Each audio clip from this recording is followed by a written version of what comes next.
Hello, everyone. Oh my goodness. Oh my goodness. I'm so happy being nosy. Being nosy. I told y'all we'd be big. We would definitely be big. Okay. Decided to start with Diddy. Okay. Like, whatever. I love you guys. Hello, hello, hello, hello. Please hit the like. Ooh. I'm definitely cute today. Mm-mm.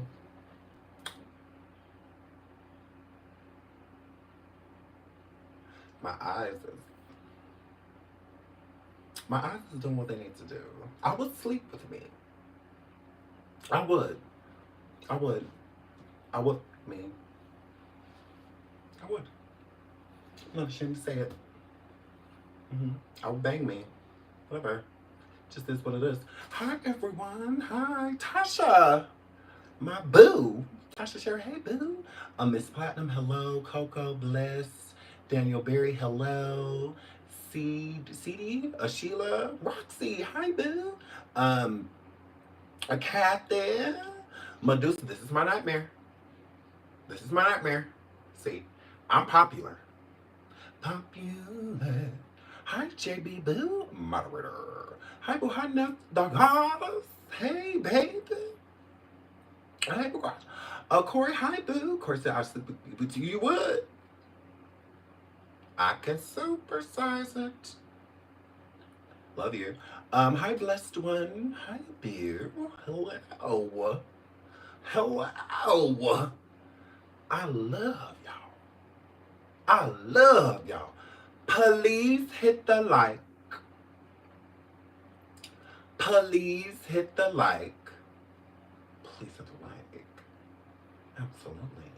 Hi, Power Sister Bros. Black looks good here. Thank you. You know, I am Blake. That happened. That absolutely happened. Yes. Hi, Erica. Hi, Erica. Um, can you sing a little tune? Can you send a little cash app? Ooh, girl. Yes, I can sing a tune. Hold on. Me, me, me, me. Me. Baby, share your birthday's in October. Me. Baby, share, you can have a birthday on Halloween and then try to, like, troll about your birthday. Like, your birthday is on Hell's Night. I'm, like, never gonna forget your birthday. I said, my baby. Oh, so.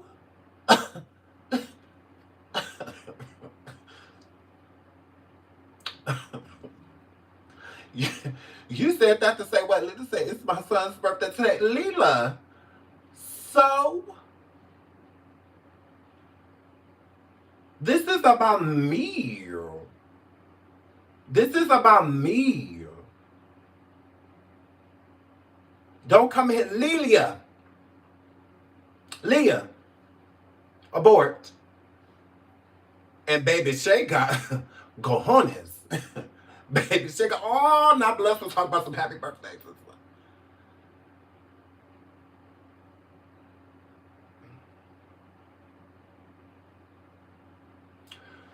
I guess happy birthday, KK. It's a shame your mama came to my show trying to make this about you. Hey, KK. Happy birthday, KK.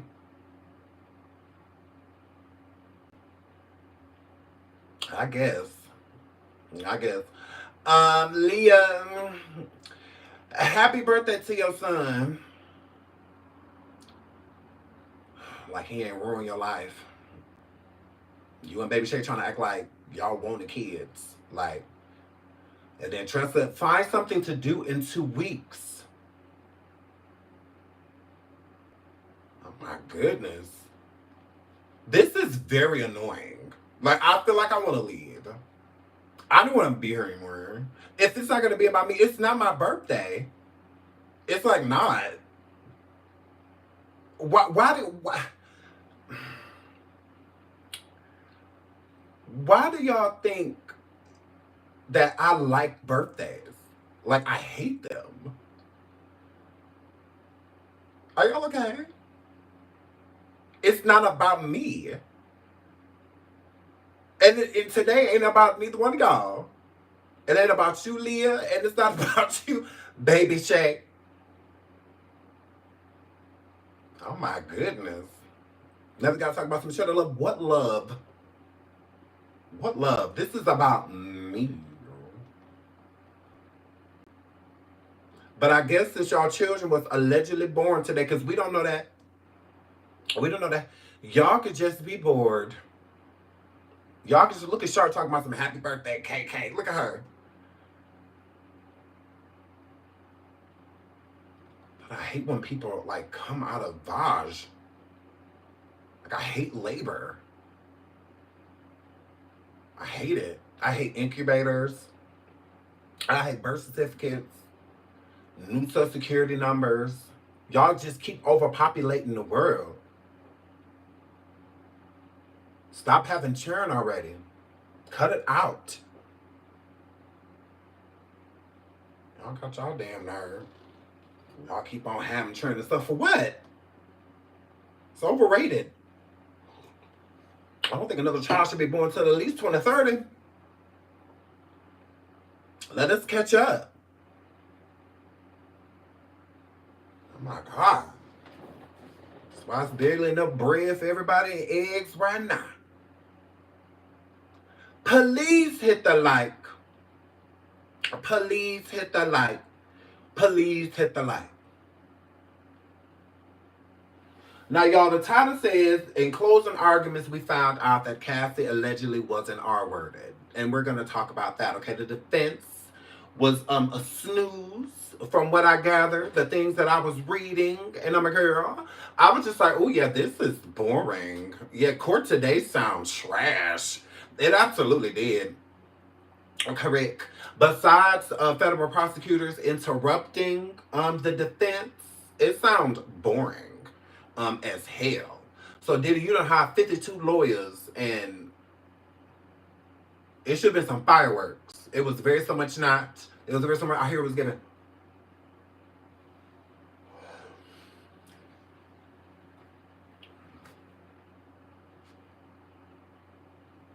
I heard that that's what it was given.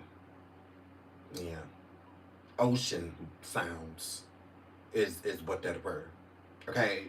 So did we expected your team of 52 people to come a little harder than that, but they want to try to cuss out Don though. They want to try to cuss out Don though. Yeah, girl, I should have been there too. Because I would have been like, excuse me, objection. Excuse me, objection. Hello? Yeah, no. He is a monster. Don't do that. Please do not try to make him human all of a sudden when he got horns coming out of his forehead. You sitting here trying to say take the arse and the stuff off the table. What about this man that said that Diddy was all up in his booty? Oh my goodness. What about these? What about this woman that said that Justin Combs and Diddy had gang R-worded her, and she knew that it was Diddy, one of the masked men, because she said 3 masked men ran up in there and they took turns. Your turn, your turn, your turn, your turn. And she said she knew that one of them was Diddy because of his stature, because he was gay. So because of his stature, and I'm a girl, and also because she heard Justin call him Pops. So that's how she knew it was Diddy. That's how she knew that it was his Diddy that was on top of her, because she said, Lord, that look at here.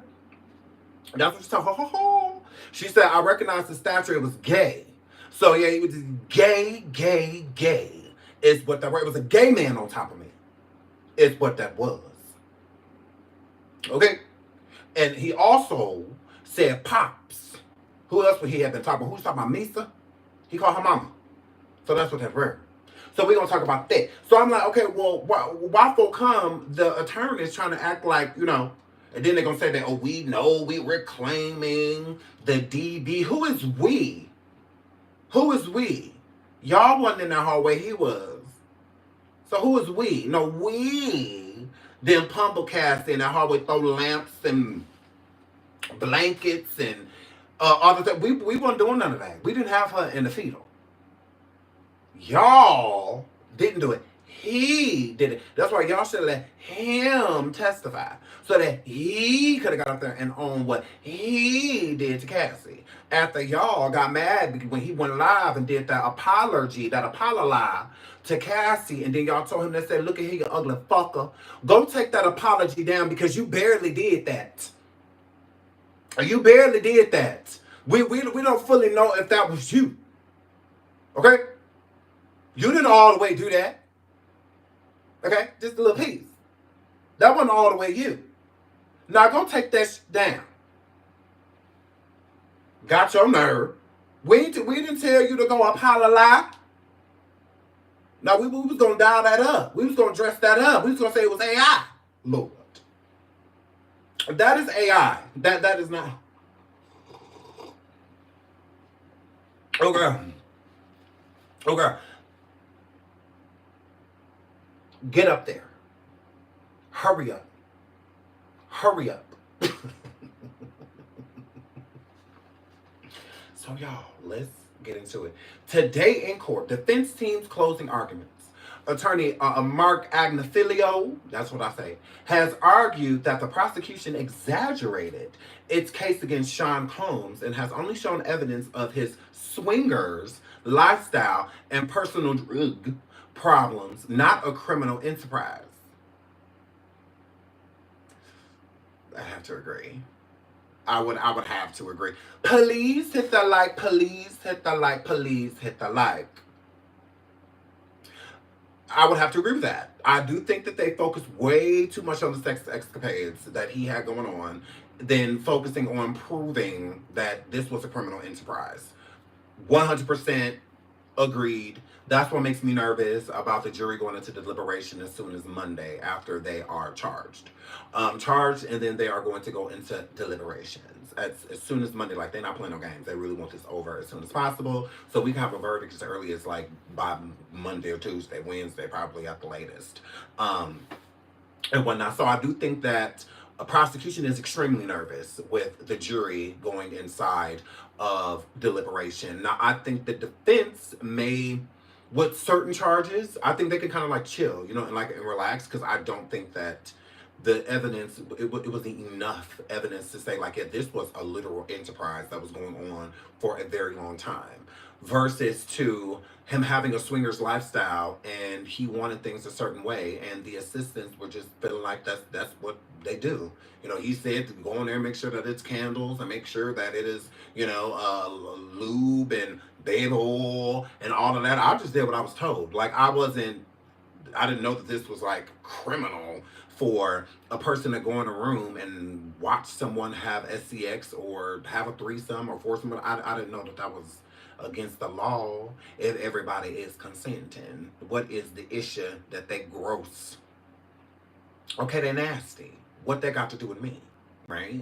So, to say that they knew for a fact, like y'all knew while y'all was setting up the hotel rooms or the Airbnbs or the homes that the people were being R-worded allegedly and all, which none of that came up in court besides Cassie stating that he R-worded her during one of their encounters.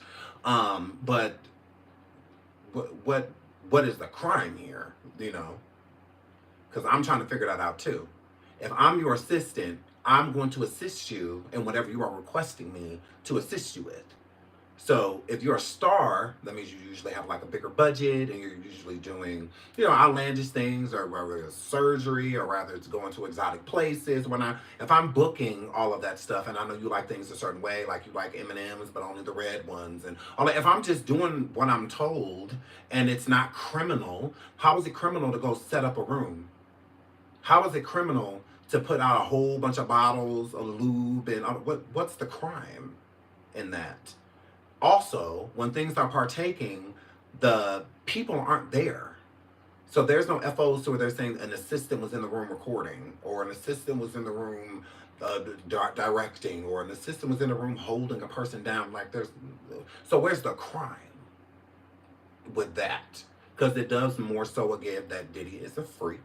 And with him being a freak, his people around him knew that he liked things a certain way. He's a billionaire, at the time. a billionaire.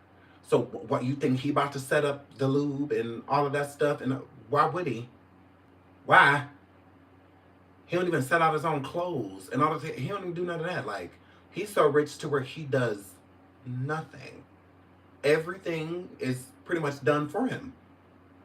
What is what everybody around him to do. And being an assistant, your job is going to vary. You know, there's some assistants that babysit. There's some assistants that look out for the people's parents and whatnot. There's assistants that are in charge of paying bills. And like, it just depends on who you work for and the responsibilities and the duties that they give you.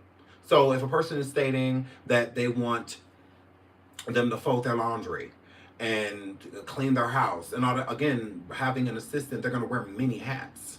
So how are we proving that the assistant knew, or anybody else, the chief executor of Diddy's affairs and stuff like that, how do we know that they knew that this was illegal when they're not recruiting any of the people that are involved or anything? Cassie was doing all that. And then his other people, women that he was doing the FOs with, they were doing that too. So where does it come into where you're saying this is a criminal enterprise when you're only charging one person? Diddy's on trial, not his team, none of that. So why is he the only one facing charges and everyone else is being given immunity, pretty much? Everyone that testified. That's not adding up. It doesn't. So again, with the jury, if I'm a juror, why is it so severe that we punish him, but the people that, because again, Diddy has made it so like Nino Brown. If you watch the movie New Jack City, Nino Brown ran a criminal enterprise and they could barely get him to show that he had anything to do with it. Like at the drug deals and stuff, like no, he had other people, you know, doing those things for him.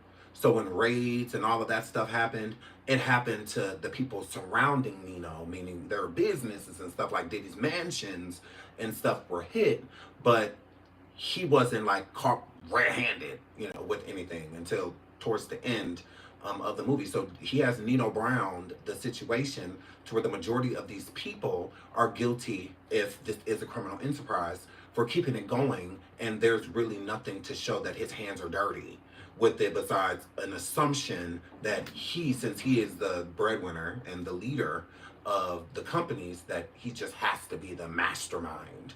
But those are assumptions, because there's no literal proof besides putting real life situations and scenarios together, showing certain cash transactions that Diddy gave certain people and that certain people on his team.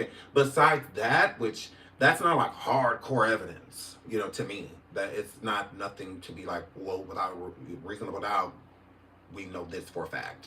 There's nothing, we have no reason to doubt this information. There's plenty of doubt with the prosecution's fight against Diddy. With their case against Diddy, it's plenty of air pockets and stop signs and red flags. There's plenty of it. You know, there's a lot of holes. And I think that they did the best they could for what they were working with, but I don't know if that was enough to prove beyond him being freaky and being an addict. Those are, I mean, him being an addict, that's not necessarily like legal, but I mean, that doesn't say enterprise. They just say he was a freak that wanted things a certain way, and he had people doing these things to make sure that he got out of, you know, yeah. I don't know. I don't know. We'll see. But anyways, let's keep going. He also disputed a RAPE allegation against Combs, which is not among his charges, but was raised during testimony. So, of course, with the jury hearing the testimony of Cassie stating that she was R-worded by Diddy, that they're going to take that into consideration when it comes to basing his character. Like, well, based off his character, him going around like R-wording people and allegedly, you know, blowing up cars, you know what I'm saying? He done a lot of Molotovs, you know, all that. He's done a lot. So they want to paint a picture in the jury's heads for them not to think that that happened. And they do have a reason behind that. So we'll get into that too. So what happens next? The defense says it's nearing the end of its closing argument, after which prosecutors expect to make roughly a 90-minute rebuttal. The judge has said the case was likely to head to jury on Monday. So, as soon as I doubt we get a verdict on Monday. I think maybe Tuesday, because it's going to be a battle inside of that jury. Because I think that there's half that feel one way, and I think that there's another half that feels another way. So I think the women on the jury are Team Cassie. I do think that. And I think that there's a male or two that may be Team Cassie, but I think the rest of them are Team Diddy. I do. So I don't think it will be a quick deliberation. I think that will need some time, a decent amount, because there's a lot of evidence to go over. Again, they have the FO tapes, and so there's a lot to go over. So I doubt we could just like by Monday, Monday afternoon, we have a verdict. I doubt it. Anything can happen. Anything's possible, but I doubt it. Sean, do you think they will have a hung jury? I don't know. I don't know, because it's so 50-50 that I don't think that one person would hold it back. I think it would be multiple. So I think it's all about them at this point. Are the jurors, the ones that think that Diddy is pretty much innocent, do they have a good enough defense when they're sitting in deliberations to say, I think he's innocent because of this? I think that's going to be hard to swing the people who think that he wronged Cassie, that he did R-word her, that he did blow up Kid Cudi's car, and that he did do certain things to Jane Doe, hurt and harm her. I think that, and then hearing the testimony from the FOs and whatnot, and them stating that they saw and stuff like that as well, I don't think that it's going to be easy to convince them to say, like, okay, well, yeah, maybe he is. And I think it's going to be a battle. I do. I don't think it's just going to be everybody in there feels like he's innocent, or all the jurors feel like he's guilty. I don't think it's like that. I think it's definitely a divide at this point, because how couldn't it be? How couldn't it be? I'm divided. I'm divided. And I can't stand him. And the reason I'm divided is due to his charges. If he was being charged with doing something to Cassie, whatnot, or I would be like, yes, lock him up, throw away the key. That's how I would feel. But it's just not so, black and white. It's not like that. But like Amazon says, I don't think he's innocent, but I do think there's reasonable doubt. Agreed. Kendra said, I think they wanted to make an example of him, like you said, Sean. I do think that as well. I do think that, because they could have went way harder on him. Look at these other lawsuits. With these other lawsuits that are coming out, which we're going to talk about, with these other lawsuits that are coming out, criminal charges can be filed against him from those too. Again, this all started from Cassie's lawsuit. Her lawsuit birthed these charges against him. That's where it started. So again, you have other people that are coming forward stating that they're suing him because of these illegal transactions, I would say. One man is talking about sodomy. You have another woman saying that she was gang R-worded, and that Diddy was one of the culprits that did it. So it's like, what about, what's going on with that? Why do these people get to come forward with these claims, and Cassie's are taken seriously, but theirs are not?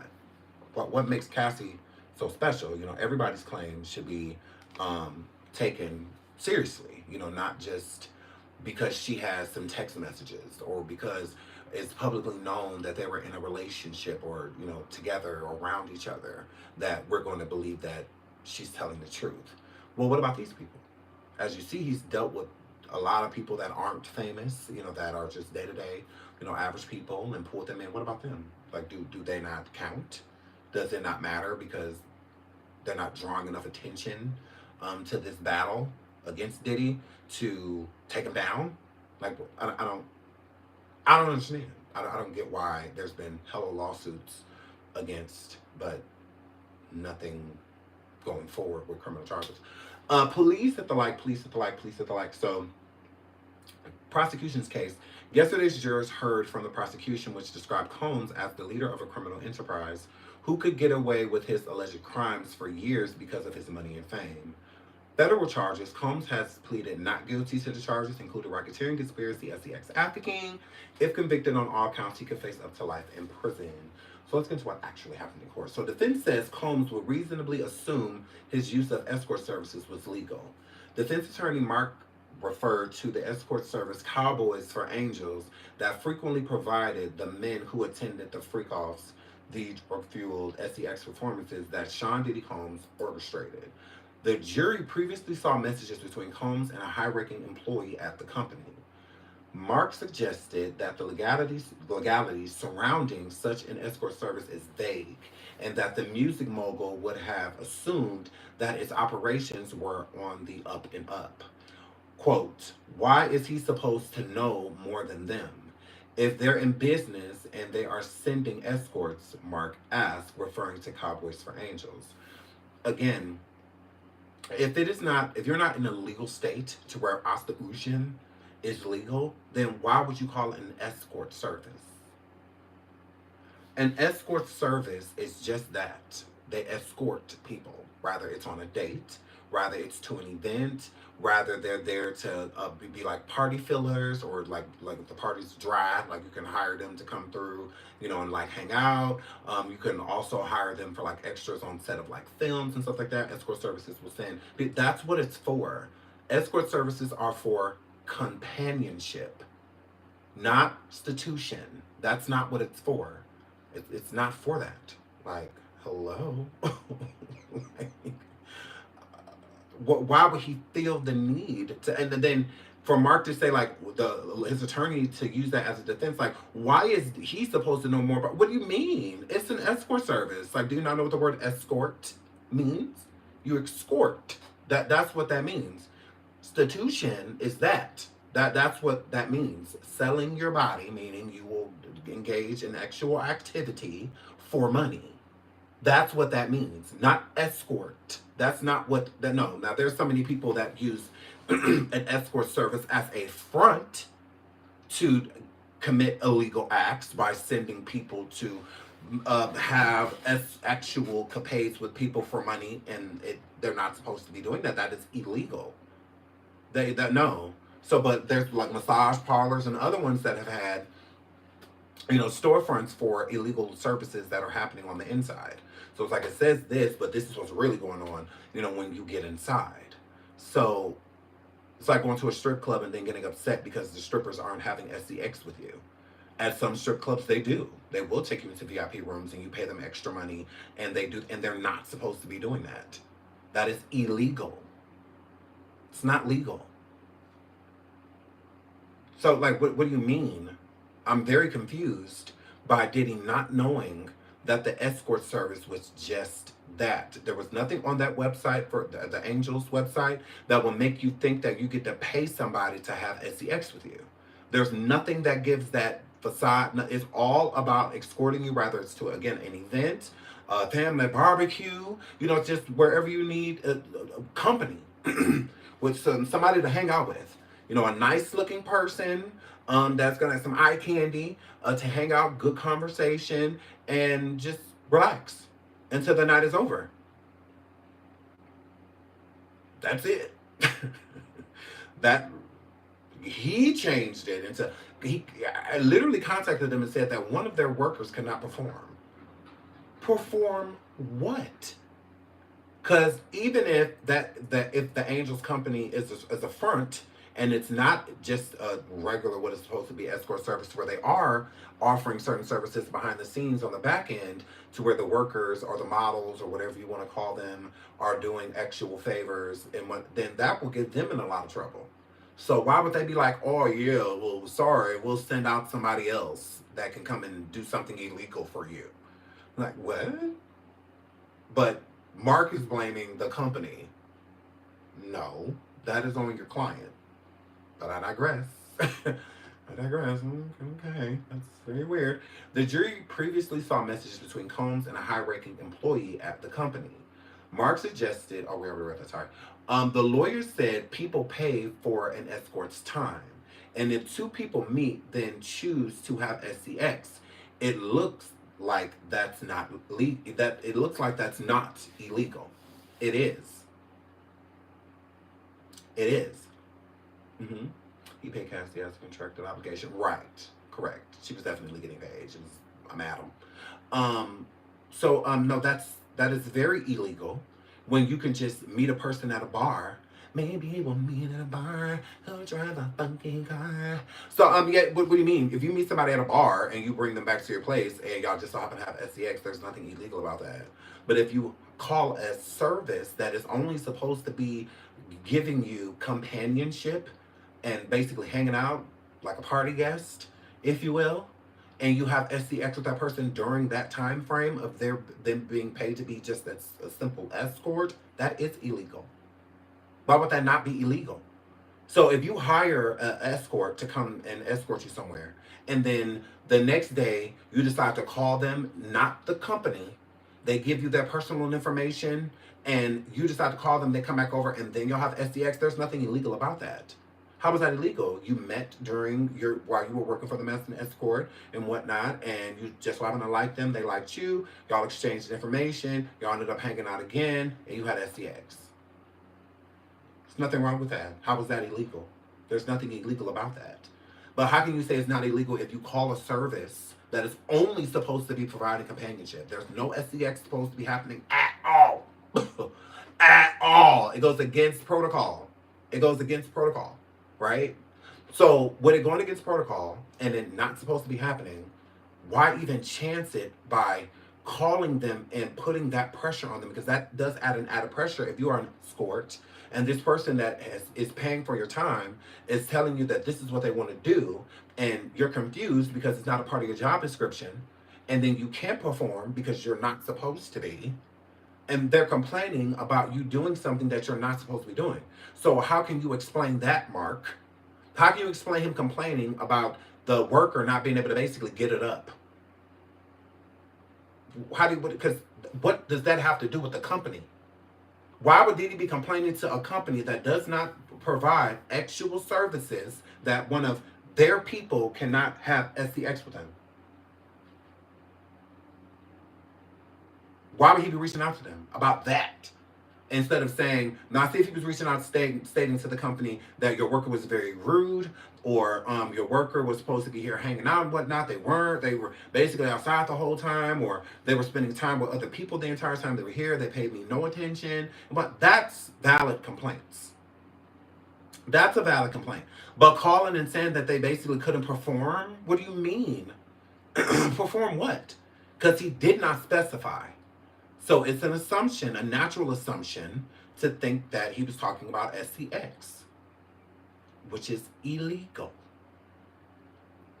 And then you're pressuring them into feeling like they have to do it. Weird. Like, Mark, that was a very weak defense. This is why they said it was a snooze fest today. There are all these companies around the world doing this, and Cowboys for Angels is one of them. He said, adding that their existence is evidence in Combs' mind that what they were doing was okay. Yeah, being escorted, going to hang out, ain't nothing wrong with that. But like, what? Okay. Agnophilia also argued that the videos of the FOs were homemade PORN. Please hit the like, please hit the like, please hit the like.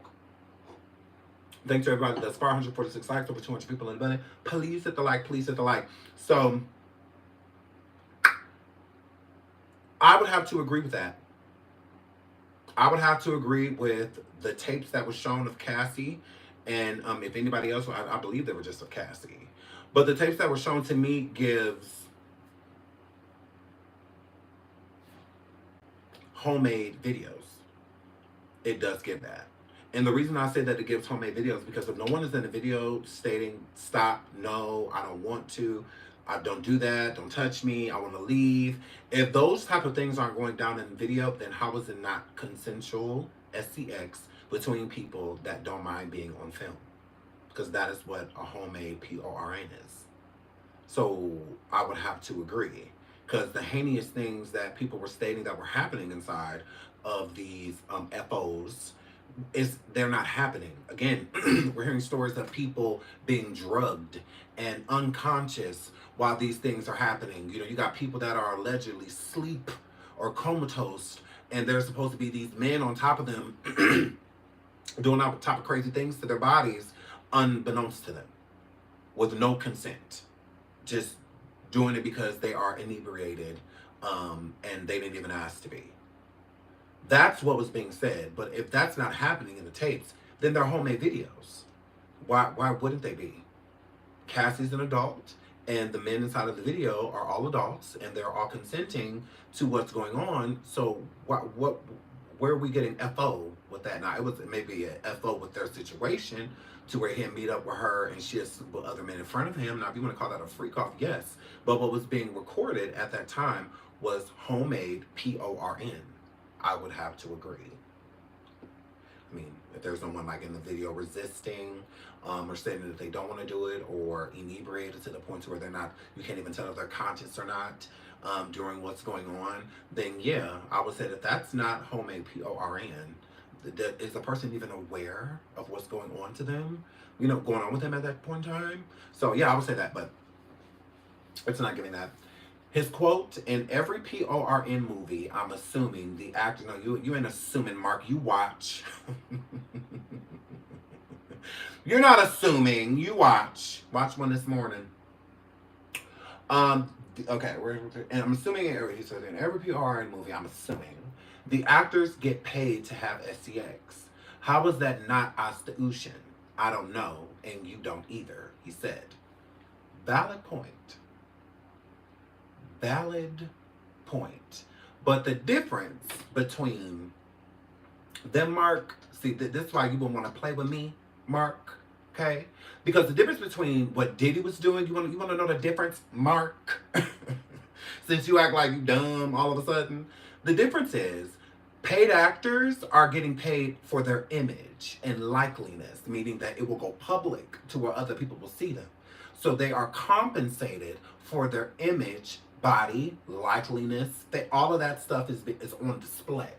So that's what they're being paid for. Correct. Why pay somebody to do something with you at home? Why pay somebody to do something with you at home when you just do it for free? Consensual is free. Not I'm giving consent and getting paid on top of that. Like, no, there's usually no payment involved, unless it's prostitution. Being a paid actor on a film that is going to be distributed throughout the world is completely different than being a prostitute on a corner being picked up by random people. Like, in the film industry, everybody's tested, all of that stuff. They make sure everybody's good on the up and up.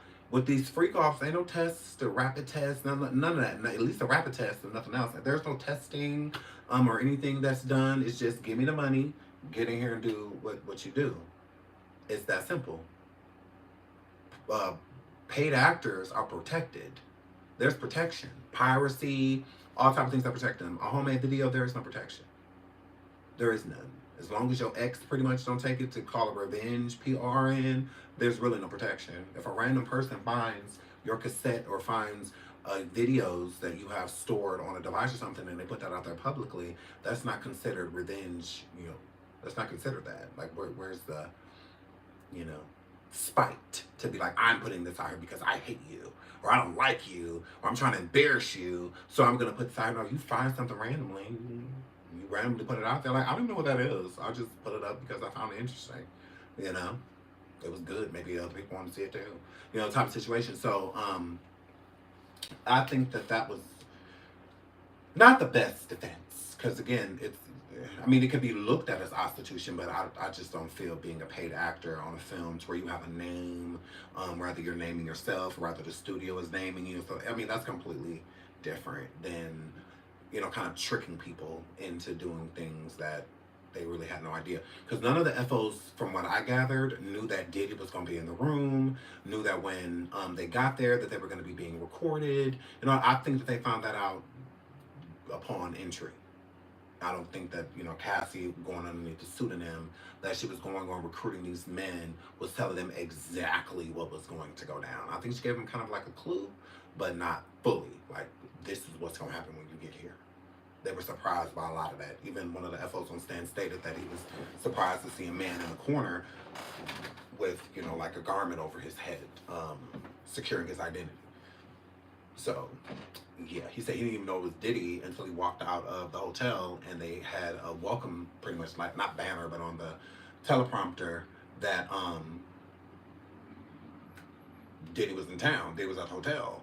So he was just like, wait a minute, and put two and two together. Like, okay, that was just Cassie. So that was Diddy in the corner. That was him standing over there watching. That was him directing and telling me what to do, and all that stuff. Girl. Defense attorney criticizes prosecution for getting only 2 males of the FO participants to testify. I would have to agree with that as well. Y'all say there's so many people, but it doesn't seem that way. Defense attorney Mark mocked the government for calling to witness stand only 2 men who said they had SCX with Cassie Ventura while Sean Diddy Combs watched. The government did not call any men who allegedly had SCX with Jane to testify. Good point. That it's, hey, when you got something, you got something. Okay, so why was it important to to get the testimony of the men that did something with Cassie, but not get the men that did anything with Jane? Like, why was that a thing? But then when it came to Jane Doe, it's just like, it's cool. We don't need any backing for this. Like, got me there. Because I don't know why the prostitution. Prosecution did not get testimonies from these FOs. I think that is intriguing. It's intriguing. Okay. Assistant U.S. Attorney Christie yesterday showed the jury of 27 men prosecutors allege Combs paid to have SCX with Ventura and Jane between 2009 and 2024. The 2 men who are said to have had SCX with Ventura during the FOs both testified that they aren't prostitutes and that they didn't travel across state lines to meet Ventura and Combs. That is true. They did testify that we are not paid SCX workers. No, we are not. That's why I believe when Cassie was reaching out to these men, she was not telling them what was really going down. I think that she pursued them as like a single lady. I'm single, I'm trying to have fun. I want to meet up with you. I think you look good, like that. I'll make it worth your while. And, she sent not pictures of her face, but I do think she sent like pictures of her body, and, to entice them. And then they got there and they had something else in store. But what they had in store is not, to me, illegal.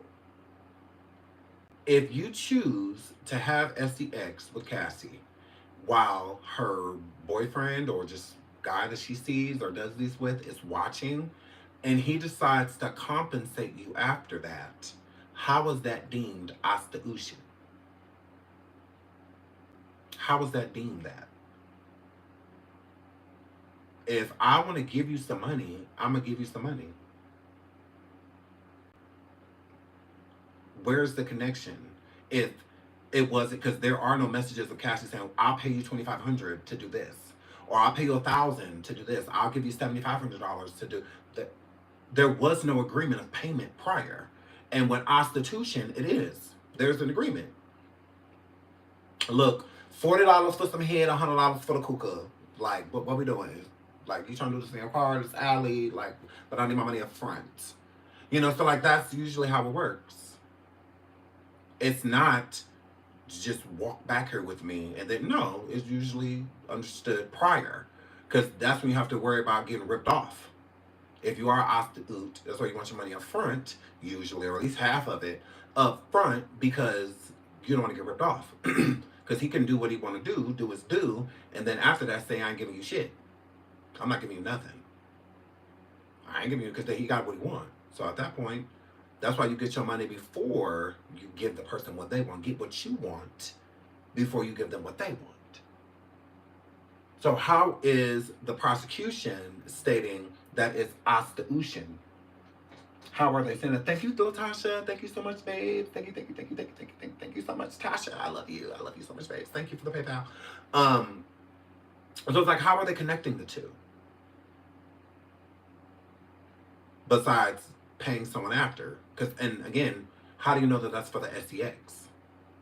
How do you know that that's just not just here? I just want to give you some money. You know, you did a good job, you know, I'm going to look out for you. You know, any expenses you have after this, you know, hopefully let's take care of it, you know, rather it's bar. I mean, it's like if a celebrity goes to a restaurant and they have a good server and they decide to leave them $10,000 or $5,000, you know, something as a tip and whatnot. Is that illegal? Even if they have SEX with them later on?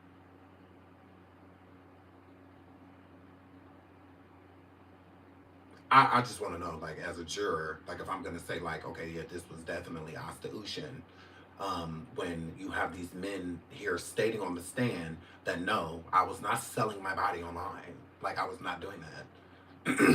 I got hit up due to my body, you know, and whatnot, and then they kind of just went from there. So, I wonder, you know, I'm just saying, like, that's not proof. Now, if you have messages like, Cassie said, I'm going to pay you $500 or I'm going to pay this, and yes, that's osteution. So rather you want to claim being an prostitute or not, sir, you are one. When she said in the emails or whatever, however y'all were communicating, that she would give you da-da-da. She never said that. You never asked for any money either. So that's the thing. How can you say it's osteution? Where is that coming from besides there was money given? Not paid. Paid is for a service. That's for a service. He wasn't providing a service. He was just coming over smashing.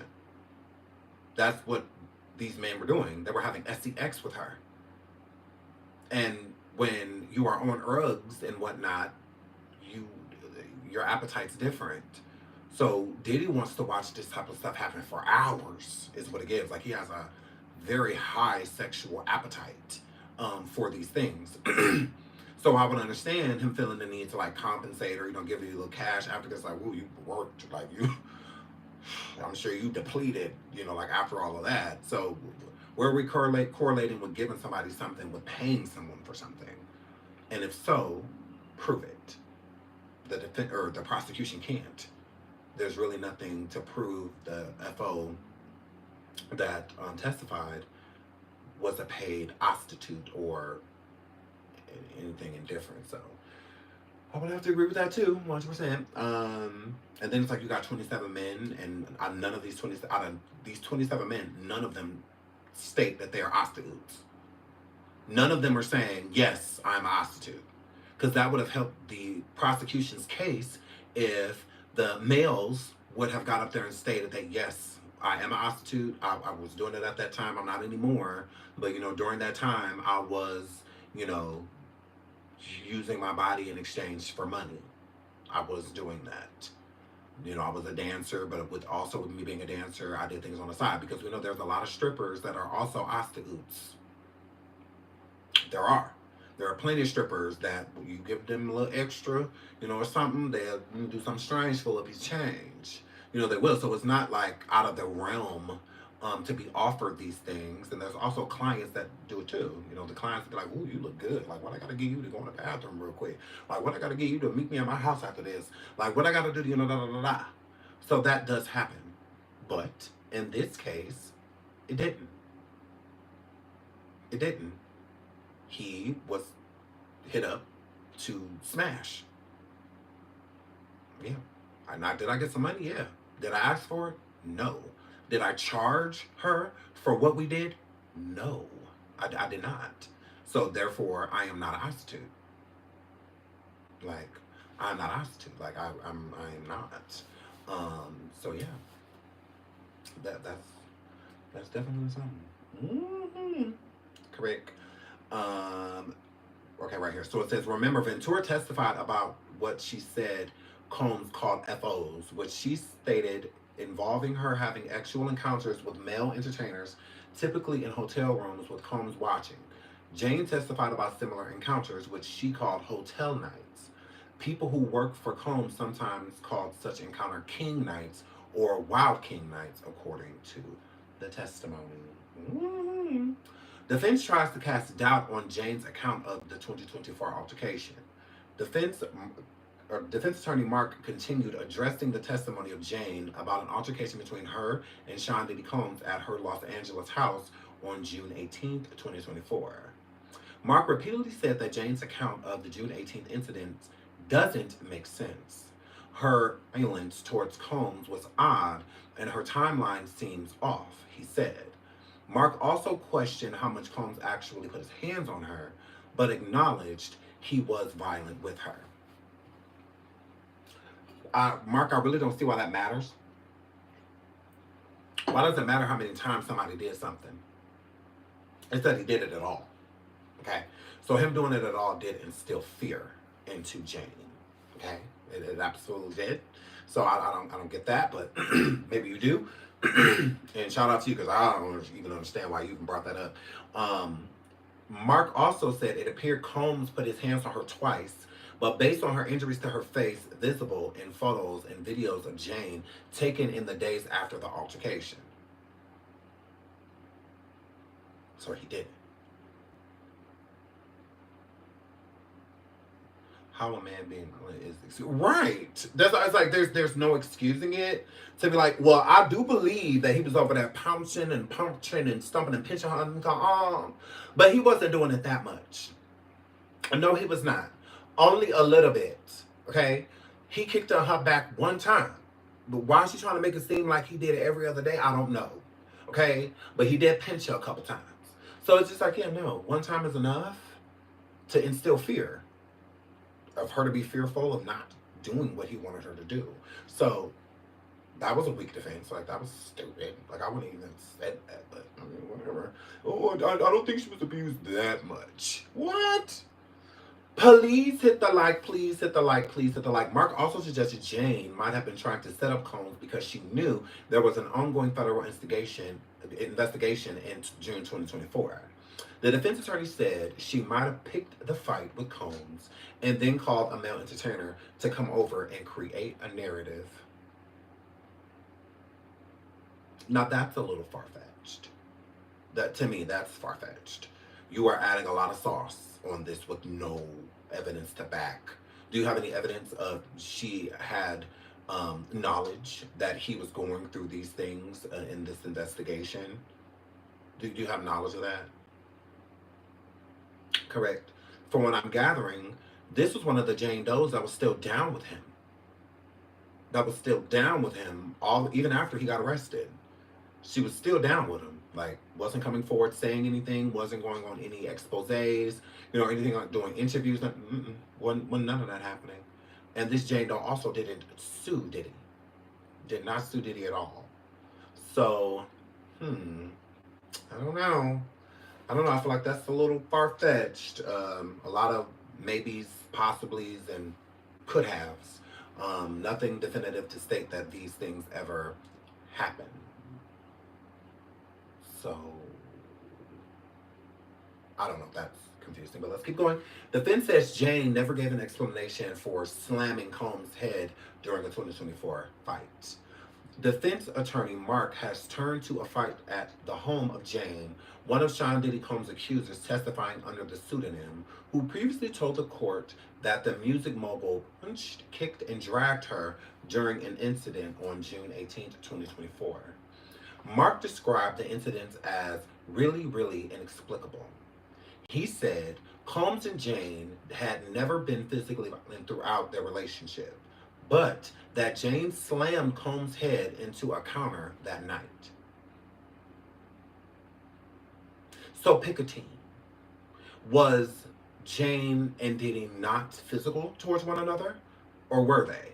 When you just admitted that Diddy was putting his hands on Jane because Jane took photos of her bruising and whatnot after the altercation.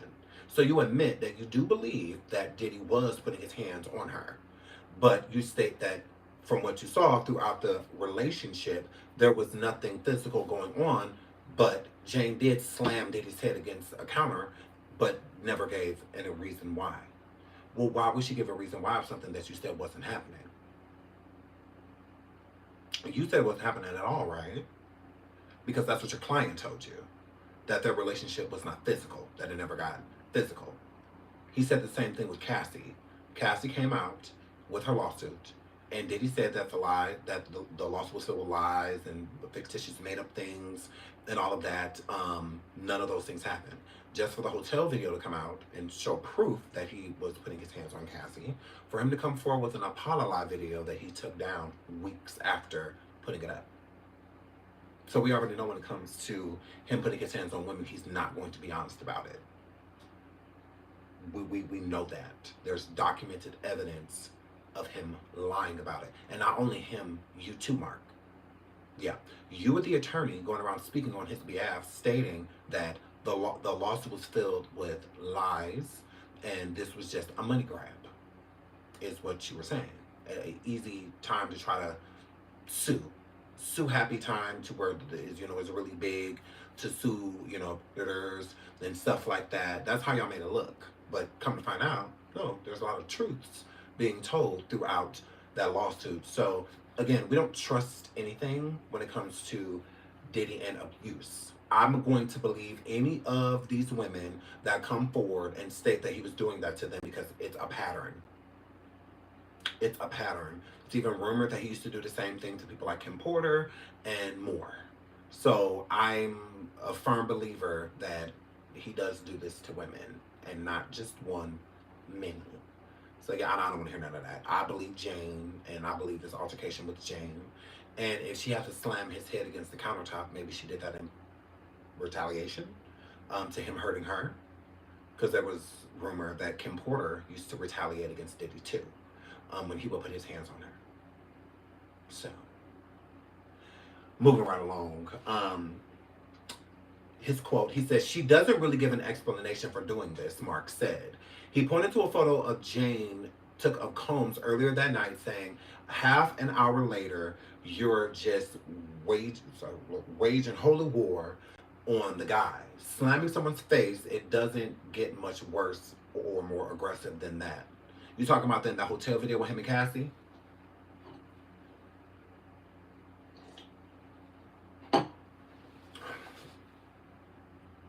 Mark, it don't get more aggressive than that? You sure? Did you not see this 9-minute video? Like everybody else seen this 9-minute video of him pummeling that girl? I don't care what she did. Rather she was a madam, rather she was a girlfriend, rather she was a hoe, rather she was a jump off. Nobody deserves that. Nobody. So we see how he do women. So if anything, Jane Doe deserves a round of applause for slamming his head on that countertop for all the women he done hurt and harmed. So yeah, that doesn't make any sense. Imagine you sitting here trying to literally paint a picture of Diddy being a victim of being hurt or harmed by a woman, when that videotape of that hotel shows us everything we need to know. So, swerve. That was cute though. Swerve. That's weird. Mark said that Jane was repeatedly calling Combs a Pedialyte, even though the other woman he was seeing was an adult. Quote, "Is she looking to get a rise out of him?" Mark said. Or she knows something we don't know. She knows something we don't know. Maybe she was calling him that for a reason. Did you want her to go into detail? Like I said, throughout this trial, a lot has been held back. I think a lot of information about Diddy is being held back deliberately. Deliberately. I don't think that it's accident. No, they're doing this on purpose, because I do think that they want to give him a fighting chance. So I think that she knows something that we just simply don't know. And she probably didn't care to elaborate because she knew that it was going to open up a whole other can of worms. So, yeah, maybe it was going to involve people that she probably didn't necessarily want to involve. But you're not calling somebody that just because they're dating someone younger. He started dating Cassie at 19. He was in his when she was 19, he was in his 30s at the time. What, a 19-year-old? So like I said, maybe she knows something we don't know. And since she probably couldn't literally prove it within that moment, she probably just, or maybe it involves someone that she don't know how much involvement they want with the situation. So again, sometimes that can be to protect other people, not telling another victim's story, letting the victim tell their own story, come forward in their own time, instead of doing it for them. It's not cool to just drag other people into a situation because it fits your narrative. So because this fits my narrative, you need to come forward. Don Richard wanted to testify because she wanted to go after Diddy. Like, cause she's suing him, all of that stuff. Cassie didn't make her come forward. Cassie's not like, you need to come forward, Dawn, and say something because you were there and this helps my case. That's not what happened. So, yeah. Combs' accuser agreed to nights with him at the time, regardless of regret after the fact, defense argues. Defense attorney Mark read aloud part of the testimony from Jane, one of Sean Diddy accusers, who went by the pseudonym in the case, where she said she unfortunately agreed to a night at a hotel with Combs she referred to as a sobriety party. When Tenney, another lawyer for the defense, had pushed her at the time on whether she regretted it, Jane said she resented Combs for it. Quote, I believe resent and regret lie in the same feelings, she previously testified.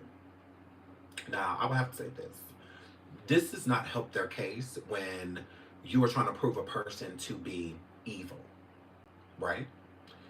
Jane nor Cassie were ever Diddy's girlfriends. No, they were not. Ever. Y'all never went with him. Now, did Diddy play mind games with them? Absolutely. Pimps do it all the time to their hoes. That's what they do. You force them to be in competition. Because when a person sees competition, it makes them sit up straight. It makes them sit up straight. If you're dating somebody that don't owe you loyalty, meaning they don't have to cut out the outside world because we are in a relationship. I mean, we're not in a relationship. We're just seeing each other. We go on dates. We hang out. Sometimes we have sex, and stuff like that. But there's no label. We're not committed to each other. There's no commitment here. So if you really, really like this person, you're really into them, they have like all the things that you want and everything, like you just want them all to yourself. When you hear or see that they're dealing with somebody else, an instant competition is going to spark in you immediately, to where you are not about to lose this person to someone else, especially if you are in love with them. Love is powerful. So you're going to do what you need to do to keep them and to keep them on your side and to ostracize the other person. Think back to Cassie's testimony talking about Kim Porter. Kim Porter made her feel less than, because she felt the competition from Kim. Kim was getting certain treatment, certain accolades, certain time, all of that she wasn't. So instantly that made a competitive spirit to Cassie, to where I'm going to do everything I need to do to keep this individual around. So if I got to do these FOs and all the stuff that Kim won't do, I'm going to do it. So when someone came after Cassie, they're going to feel the same way. An instant type of competition, even if bad things are happening. That's where the DV comes in. Because Diddy does play mind games with them and make them feel that he actually wants them. Like, I'm jealous of this person and I don't want you talking to that dude. All of that. That's a trick. It's really not how he feels. Because if he felt that way about you, how can he sit here and watch you have with another man? That's a game. That's a trick to keep you in line, to keep you close, to keep you doing the things that he wants you to do. Correct. He's gaslighting you, love bombing you. All of those things are happening at the same time. So it confuses a person. It's confusing. So they don't know exactly how he feels.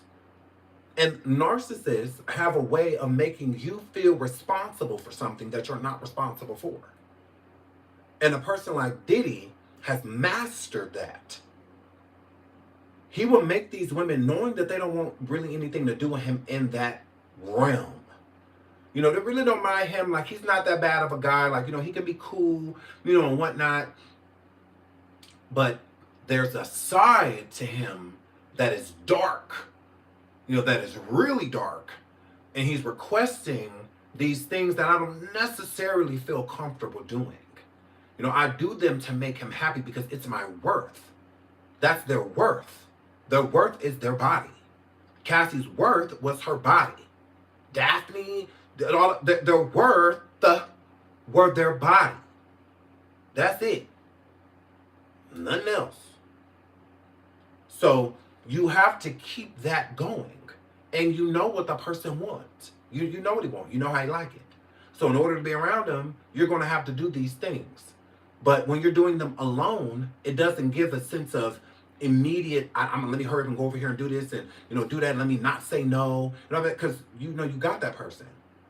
But when you're in competition with other people, when you know that he could just make one phone call and have another girl over there in a millisecond, you know, doing what he normally has you do, there's a sense, although it's something you shouldn't be jealous of, you are.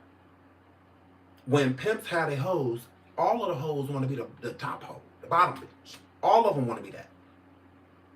Because that one is usually given more freedom, usually treated the best, get a better bulk of the money, you know, also running the other girls, keeping them in line, you know, all of that. Everybody want that title. Everybody gonna want to be the HBIC. They're gonna want to be the lead. That was Cassie's problem with Kim, that he kept putting Kim before her. That he would drop everything to make sure that Kim had what she needed and to be around her, and one night it was still sleeping with her, you know, all of that stuff. But when it came to Cassie, she was treated, you know, like a loaf of bread. Some stale bread, you know, how it was. Like, it's only certain times that she had an expiration, pretty much. And people like Kim and the other women in his life didn't. They were more sort of like permanent. You know, so she wanted a permanent position, which in order to get one, well, I feel like the ones that already got the position, I got to get rid of them, you know, in order to do so. So it's the same thing here with Jane Doe feeling pressured by Diddy to come and do something that she not necessarily wants to do, but wants to appease him because she doesn't necessarily like what life looks like without him. The things that she's gaining and the things she gets, you know, rent and stuff being paid, her lifestyle being funded. And it's not easy to give up that type of stuff, you know, apparently. Because to go and do something that you're going to regret, I can get a person regretting cheating, but if you're single and he basically single, what's to regret? What's to regret? Like, what are we regretting here? See what I'm saying? Like, what, you know? So, I don't think that at certain times that Diddy was forcing them to do things that they didn't want to do. I think that they were forcing themselves because they were manipulated into doing that. You know, feeling as if, oh, he done did so much for me, you know, all of that, he done looked out, he done, you know, and feeling like you owe someone. You know, a lot of those women, I feel like they owed Diddy.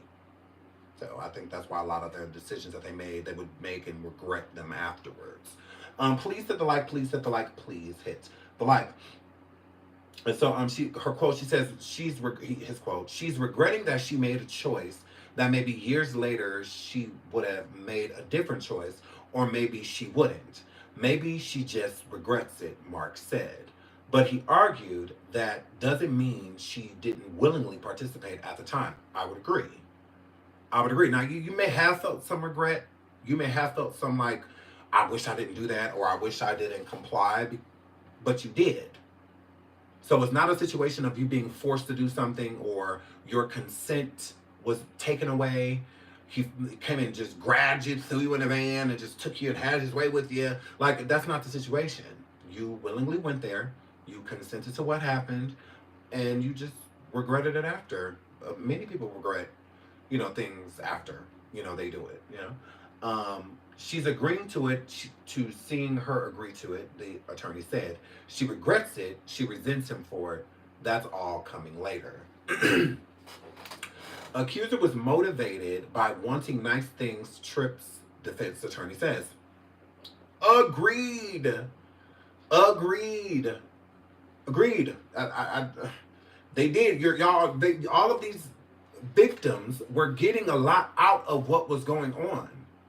To make it seem like they were forced and coerced, tied up, handcuffed, and that's not the situation. Like, it's not.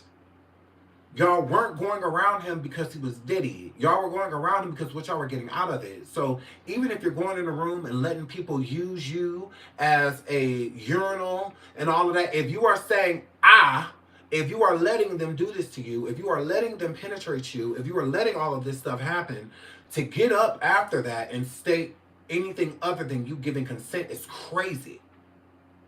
That why are we turning that into something else? Why are we shifting it into something else other than you being a willing participant, wanting it to happen because of what you were getting out of it? Because then they don't want the defense to turn around and state, you're doing this because something stopped. Gifts stopped, money stopped, while Diddy wasn't incarcerated, while he was still sending you money and sending you on trips and on these lavish trips, having these FOs with you and whatnot, you weren't saying anything. But now all of a sudden, since he's in legal trouble and you're not making any money from him anyway, it's like, why not? That's a good defense, for the defense to go with. So it's like, I'm not knocking them for that. Defense attorney Mark said Jane, who dated Combs from 2021 to 2024 and used the pseudonym to testify against him in this trial, was motivated by wanting nice things and trips she posted on social media. He said Jane loved Combs, but she was focused on what I am getting out of it and that the world can see. Agreed. That is true. 100%. How are you on these vacations showing us everything that this person that is doing all of these deplorable things to you is doing for you? Like, it's doing for you. Like, that is crazy work. See, here's the thing, Jacqueline. I do believe a lot of stuff happened that we don't know about. My issue with prosecution is the people they chose. The only person that testified that I think that they got was a great testimony from was Cassie.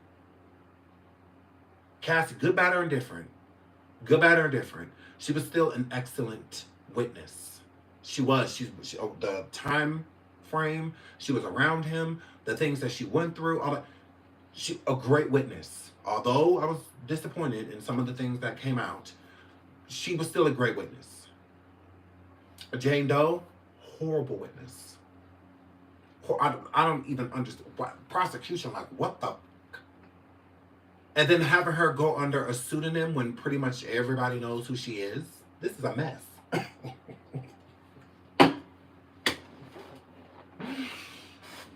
Girl, that's like Kim Porter using a pseudonym. I'm not me. Don't look at me. Like, what? What? No, Cassie was a great witness to supply the groundwork for prosecution to create character for Diddy. They couldn't have necessarily used that hotel tape without Cassie. So her coming in, adding her testimony on top of that tape was great. That was great. As a juror, I am definitely believing that Diddy was coercing and forcing people to do things that they didn't want to do. That shows Diddy's character. It shows that he feels like he can do what he want to do and that he don't care how it affects people. Oh, well, I bought you. He treated her like a possession. Like he was mad at his motorcycle or he was mad at his cell phone, or something like that. So to me, she was a great witness. She was outstanding. Like 100%. Like her flip. Yeah, so I think Cassie was a great witness to show character and what this man is capable of, what things that he's done. We don't care what Diddy has spent on Cassie. Shut the fuck up, ho. Yeah, get rid of them. I don't give a damn how much money he spent on her. So what does that mean? And he gonna spend more on her too. He sure is. This ain't it. That $20 million check, one of the last check he gonna write to her. What you bet? So yeah. And he's gonna spend many more on her. Still, I mean, what he did to her wasn't wrong. And so, yeah, so I just think that Jane Doe didn't really bring anything besides like hearsay. You know, Cassie brought facts. Some of the things. Cassie brought facts, unlike this Jane Doe. And then she was too vague. Way too vague for me.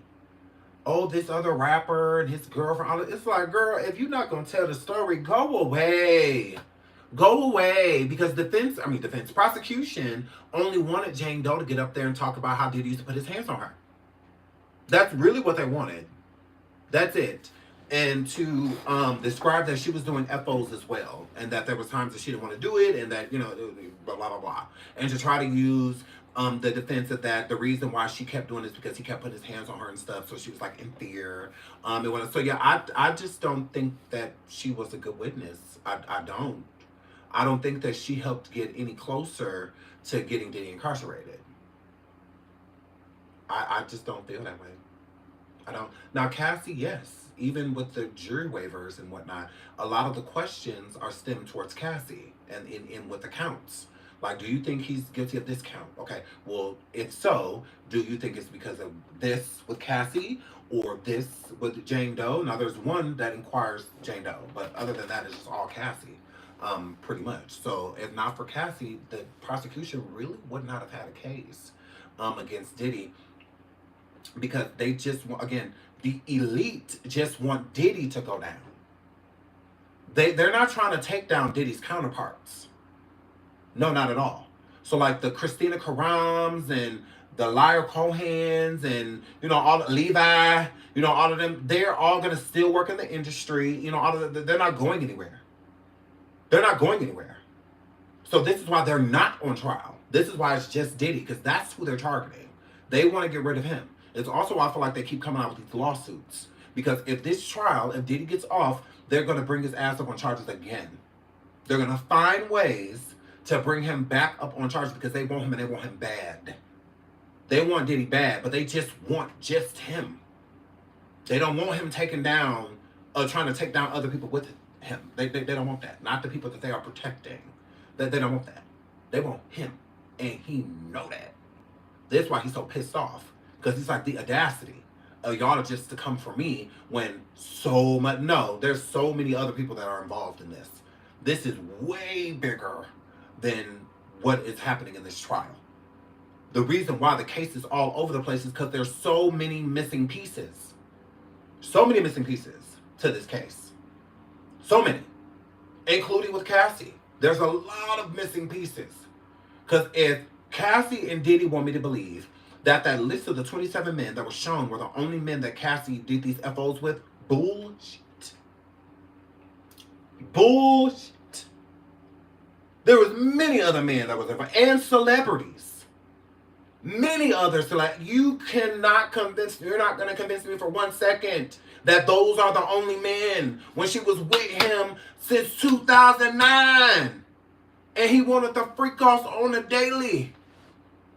On a day-to-day basis. He wanted that. So you want me to believe from 2009 to 2016 or something like that she only slept with 27 dudes? When there were multiple men at times that would do FOs with her? But I'm supposed to believe that it was only 27 people. Try hundreds. Hundreds. Yeah. So many men that Cassie can't even remember. Yeah. Absolutely. So many men, she can't even remember them all. A lot of them, you show her a picture, she could probably bump into people every day that she done slept with. The ones that are most familiar to me would be the celebrities. Because how does she remember all of these random men? How? When most of the information was deleted right after it happened. And then if you're sleeping with that many people and you drugged out, all of that while it's going down, your memory isn't going to be the best. Your memory is not going to be the best. It's not.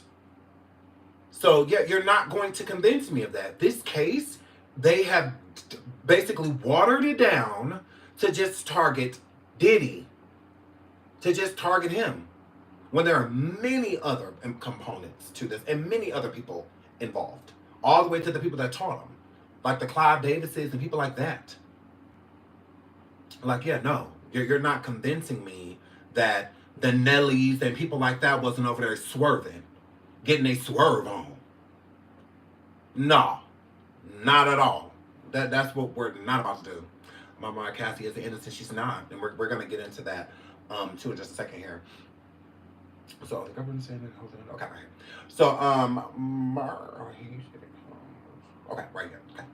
Mark reiterated the argument he made about Combs' actual relationship with Cassie Ventura, who dated Combs around 2007 to 2018. The government said they're not saying every single hotel night was SEX African. Well then, which ones were? Now, we talked about that yesterday.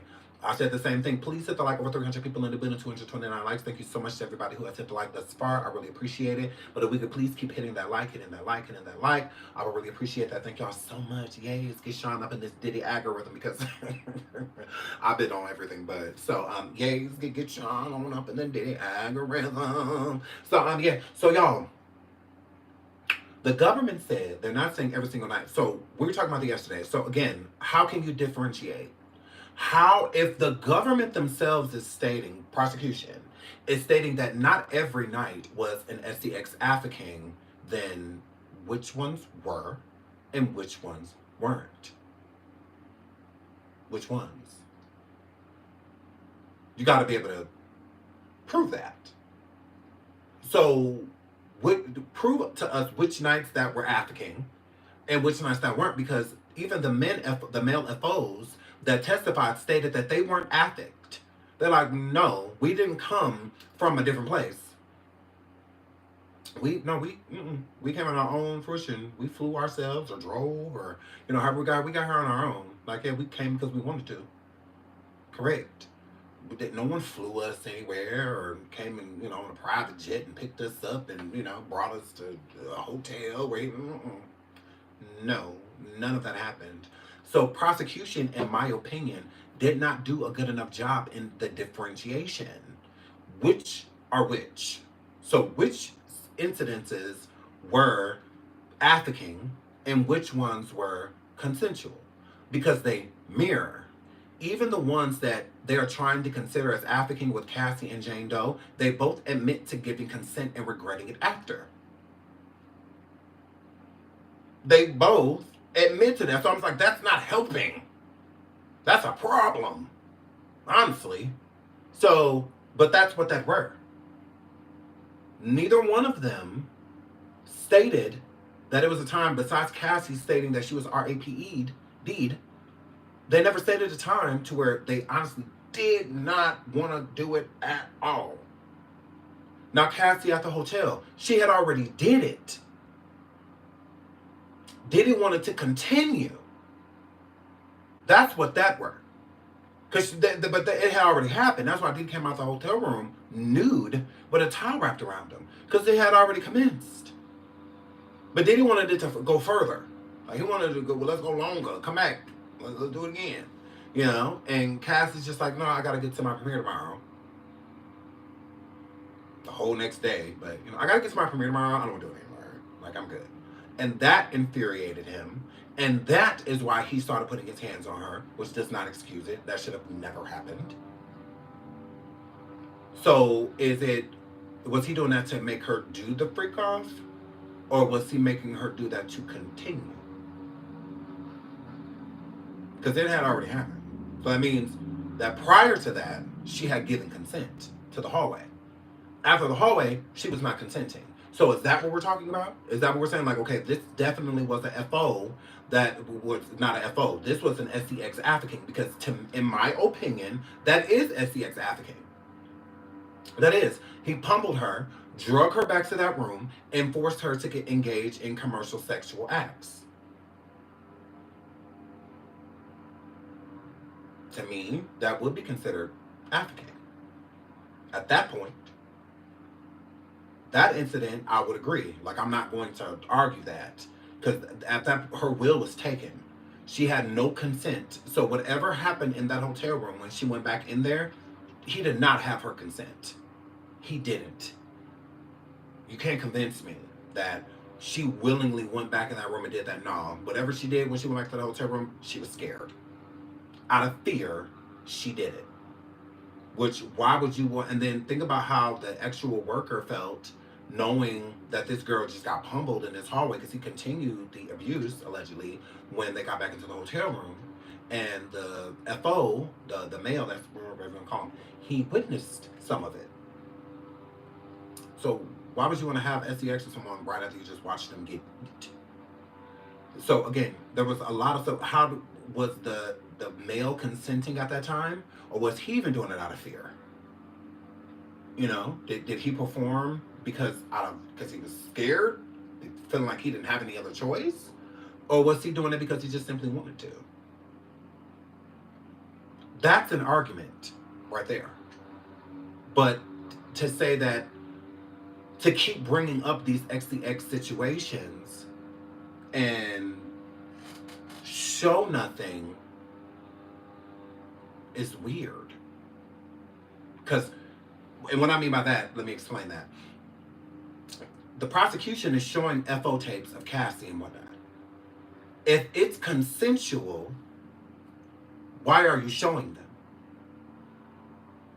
Shout out to MF and make comments. And thank you so much, sweetheart, for the super sticker. Thank you. Love you. Mwah. Thank you so much. But, like, make sense of that is my thing. Charles says, but that's how they were saying African, because when they wanted to stop the FO entirely. Okay. And I agree. But we only have one instance of that. And that's the hotel video. Because allegedly, there was an FO happening prior to Cassie coming into the hallway. Cassie didn't want to do it no more, so she was leaving. She should have just been able to leave. She shouldn't have had to do it anymore if that's not what she wanted to do. But that's one instance. So if they want to use that as the charge of actual African, cool. But that's not even the instance that the prosecution is running with. They're trying to say that the males were XCX affect and whatnot, and they're getting on the stand and saying, no, we were not. No, we weren't. And we also ain't prostitutes. We also not that. So it's like, where's the defense coming for that? They all should show true.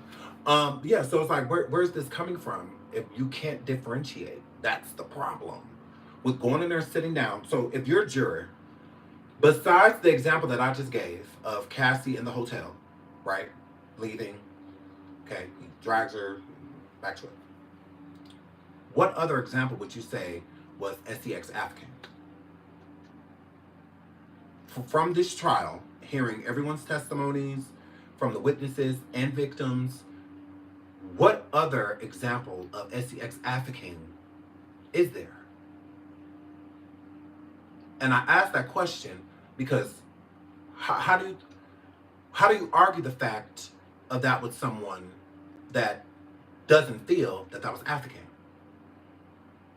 So if another person sitting another juror's in the room like, no, I don't feel like that was African. I just feel like they was going through a DV, relationship. He's controlling, manipulative, and was forcing her to come back to the room, which he should not have done. But I don't view that as African. I view that as a DV relationship.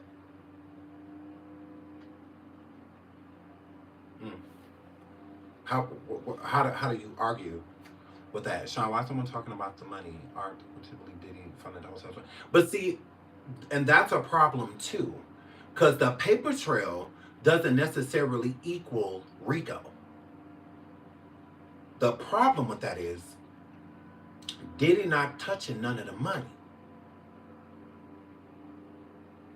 Having hired people that work for you, they work for you.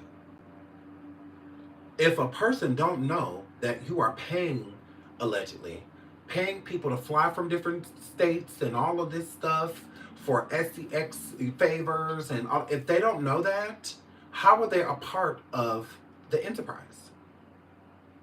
So if they have Diddy's bank information and stuff like that to take care of these things for him, like booking him hotels and flights and all of that, if they're just doing their job, if you're working for me and I tell you to fly this person out to me, fly them out to me. Okay. What's the information? How do I get in touch with them so I can send them a flight or ticket or email them, a ticket? How do I, that's it. Now, if you're planning on paying them for sex and all that stuff when you get there, how in the am I involved? How? No, see, Jackie, RICO is when you know. So if I know that this is a brothel, that is an illegal brothel, and I'm working for the person that owns this brothel, and I know that this is a brothel, and then when they get raided, I say, I just work here. I just work at the front. No. This is RICO. You are a part of a criminal enterprise. This is criminal. None of this should be going on. All of this is illegal. And you know it's illegal. Like people that run massage parlors and stuff like that. And then behind the scenes, there's stuff going on and you know that stuff is going on. It's different when you don't know. How you work at this parlor and you don't know what's going on back there. So you don't ever go back there? Ever. And do you honestly think that when the raid and stuff is happening that the police are going to believe that? If you working at a storefront where they're selling rollerblades or something like that, whole time in the boxes and stuff, they putting, Uggs and stuff inside of it, and then there's a raid done. You really think that they're going to think that you didn't know that it was Uggs inside of there? You think that they're just going to be like, oh, okay, you didn't know. You just thought it was rollerblades in the box. You think under that? No. They're going to arrest you and assume that you know because this is a criminal organization. So again, with this, it's trickier. Like it's not just as simple as this is a criminal organization. Everybody knew what it. No, not everybody knew he was a freak. Everybody knew that he liked to watch women and men get down and all of that. Everybody knew that. Now I feel like they would be lying if they said, "Oh, I had no idea that he get down like that." Yeah, you did. Now they may not know what's going on in the background. So they may not be there during these cash transactions and stuff. Again, none of the escorts say that the FOs that did testify came and said that there was a room full of people. Or there was assistance and all of this stuff that showed me exactly where to go. No, Cassie handled that part. So again, it's not black and white. It's really not. Like it's all over the place. And again, if the defense would have made that paper trail more exclusive to Diddy, to tie it to him, instead of just, well, these people work for him and they would, that's not enough. That's not enough. Like, show us that they knew. Show us that there's text messages of them saying that I'm cleaning this room and making this room and putting this room together because Diddy is about to have a paid escort that's about to come here that done flew from another place. How do you, like, what proof do you have besides assuming that they knew? Because that's an assumption. Sometimes we be at the wrong place at the wrong time. We come into a situation and we have no idea what's going on behind the scenes, but we have a job to do, and that's what we're there to do. We're just here to do our job. That's it. If I work at a daycare and y'all running in the back, all of that, or y'all embezzling and all of that, what that got to do with me? I don't know nothing about no embezzling. I'm not back there counting the money with y'all, but I ain't back there doing nothing up there. I'm here babysitting. So if that same daycare, y'all selling kids and all of that back, how do I know that if I'm not a part of it? If if I'm here and I'm watching 9 kids and then all of a sudden it's 8, I'm gonna come and ask you, where the baby at? I'm not gonna assume y'all selling them, stuff like that. I'm gonna assume that maybe their parent came and picked them up, or I'm not gonna assume y'all back there, passing them off. So it is proving that they knew. Not that they were doing it, because it's proof that they were doing it. Like, we know that. We see the transactions. We see certain conversations. We see that stuff. What we don't see is proof of a criminal organization. Like, this is organized crime that everyone is aware of. That we have not seen.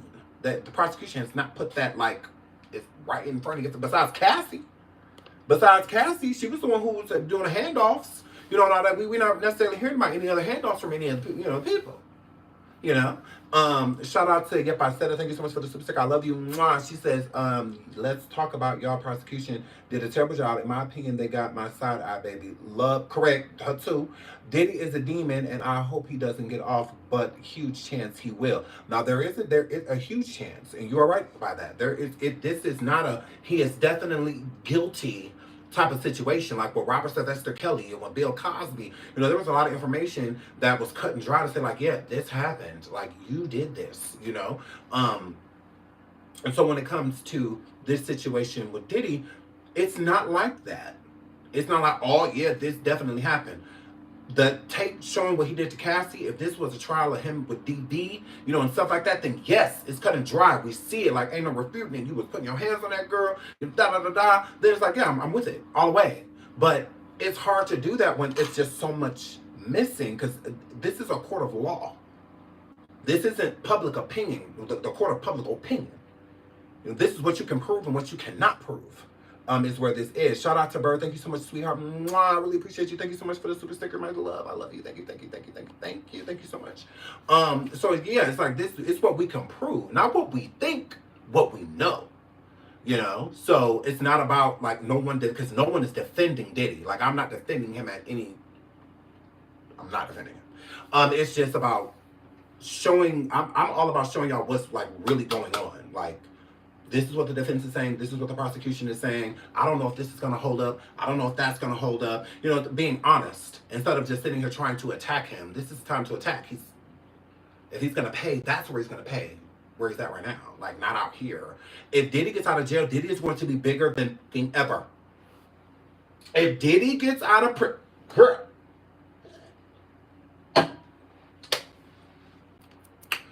if Diddy gets out, he will be bigger than ever.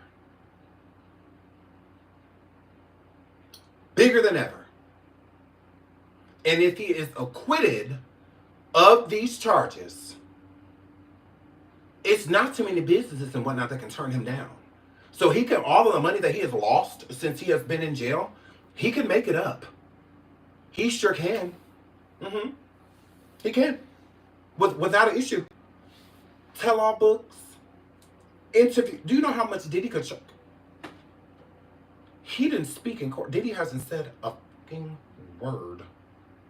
Do you know how much these people out here would pay him to talk? Upwards of like 100 million. Just to interview. And not to mention how many people he gonna sue. How many companies and whatnot that dropped him. And all of that stuff. And then all of the fake people that acted like they had his back but didn't. The support would be outlandish. And how he could turn over a new leaf like that.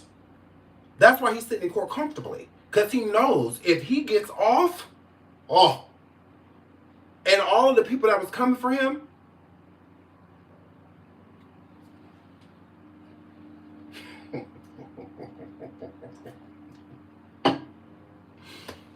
hair flip. Y'all wonder why I wasn't really covering the trial like that, girl. I was thinking, what if he get off? Because he petty. Oh, he petty, girl. He petty. He already suing Tubi. And he let's supposed to be suing TMZ for the documentary that they did on him. He ain't playing. And in TMZ alone, he gonna get a nice settlement. Just off them. All the stuff that they done published and said, and all the people that they done had coming on there saying the things they done said about that man. Oh yeah. He's gonna clean up. Him coming out even making fun of himself. Making his own Diddy oil. Making his own Freak Off album. Calling it Freak Off. Opening a film industry, an adult film industry called Freak Off Entertainment. You know how much he could profit off of this? Now that people know that he was directing these FOs. Now he can do it and make real money off of it. If y'all gonna try to ostracize him from mainstream, he could go into the adult film world The sky is the limit when he get out. It wouldn't be just he could really like super profit off of this. Drop an album, people would definitely support it. Go on tour, sell merch, no Diddy, all of that. He could turn it all around. And he's a businessman, so that's what he's going to do. Turn it around. That's why this is like a big deal to him. Like, at first, yeah. Like with the whole underage and people being under and, you know, being unconscious, all of that. Based off of what people heard throughout this trial, honestly, Diddy don't sound that bad. Diddy don't sound that bad. He sound like a freak. Actually, so a lot of people turned on because there are a lot of voyeurs out here that like to watch and stuff like that. So, and a lot of them are looking at it like, well, I don't feel like I should be arrested. I like doing that too. I like watching my wife or watching my girl. We swing, you know. I like watching, you know what I'm saying? Blah, blah, blah. She like watching me with other women or something. Some people looking at, you know, us like, he ain't doing nothing wrong. So again, if he got out, he would be fine. He would be fine. And he's only been incarcerated a year. September would be a year. So it's not like he's been incarcerated for the last 5-10 years. This is also why Diddy wanted a speedy trial. That's why he wanted it done fast, because it's up to him. You know, it didn't have to be speedy. He wanted it to. Mm-hmm. Like, no, yep, I said, we have to be realistic, though. You know, see me, I'm going to be realistic. And again, it's true. And I don't think people are thinking of these things, you know, and why I feel like they're leaving him a little wiggle room so that he can rebuild when he get out based off of the things that he knows. Because Diddy can still take a lot of people down with him. There's no way he was doing all of this for this long and there are not bigger people involved with what was going down. So like there's way more people involved in this situation, and Diddy knows that. And Diddy knows, you know, he's gonna call in favors. He's good, and I think that's another reason they didn't want him to testify neither. And I think Diddy's doing that to show good faith to the elite. Like, okay, I'm not gonna get up there and blast people. Just show me some favor. Give me a little favor. Because he has been given favor. He's turned even people that were completely against him for him. After hearing the prosecution's case, it wasn't strong enough to make people, like, hate him. Because a lot of the stuff that they're coming with, we already knew. I think what people were looking forward to when it came to this case and finding out things we didn't know. I think that's what people were looking forward to. Like, oh, girl, it's all about kind of all of the celebrities and Justin Bieber and Usher and this person and that person. Oh, girl, we about to get the tea. No, not at all. We did not get the tea. We got a pretty much dry version of what we expected. Very dry. You know, generic version of what. Girl, they done brought us a generic case, girl. They done brought us a generic case. Can you imagine? So let's keep going. So he reminded, okay, right here. He reminded the jury. Is that where we're at? Okay, right. Mark also said Jane was used to moving in circles with celebrities like Combs, just like Cassie. He reminded the jury that they learned who her child's father is and what rapper she was with in Las Vegas in January 2024. Quote, she's comfortable being in some sort of strata, Mark said. That's how she moves. Combs took care of Jane and her child because the father dropped the ball, Mark said. Mark described Combs paying rent for Jane's Los Angeles house as a gesture of niceness that shouldn't be construed as a catalyst to trafficking. Now, I don't understand that either. I don't understand how we can say that him paying for her home is like her being is part of the trafficking. How? Hold on. I can see giving someone money, but to make sure that they have a roof over their head is a completely different thing. It's not the same. It really isn't. It's not the same thing. It's not the same thing. It really isn't. Mark said Jane is receiving pretty crappy child support from the child's father. She testified at trial that she receives about $5,000 per month in child support. How was that crappy? His mother's out here with 3, 4 kids and ain't getting $1. They only got 1 kid.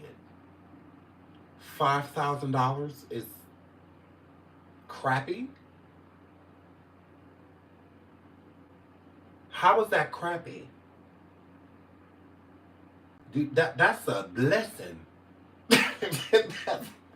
that's a blessing. It's people out there don't make $5,000 a month, and you just getting it just on GP. It's people that don't make that a month. That don't make it in 2 months, and that's not a lot of money. What? When the single mothers and fathers out here ain't getting a fucking dime. And they got multiple children. She just got 1. $5,000 a month, that's great. Because, a lot of these females feel like because they're with somebody rich that they should live the same way. You're rich, so we should live that way too. Because I had a baby by you. So since I had a baby by you, I need to be in a mansion. I need to be driving a Maybach. I need at least, between $50,000 and $100,000 a month, to keep up with your lifestyle. No, that's not how it works. It don't work that way. The male's responsibility is to take care of the child, not you. Not you, Jane. His responsibility is not to take care of you. He would have married you if he wanted to do that. He didn't. Crappy. What? 5 G's? That's crappy? Okay. I guess it is when you trying to live, $1 million lifestyle, but ain't got $1 million. Please hit the like. Please hit the like. Please hit the like. Guess who's giving her more? The one who has the responsibility for that child at all, Mark said. He's picking up the ball for some who seems to have dropped the ball for his own kid. And Combs is still paying for Jane's house rent, even though Jane testified against him, Mark said.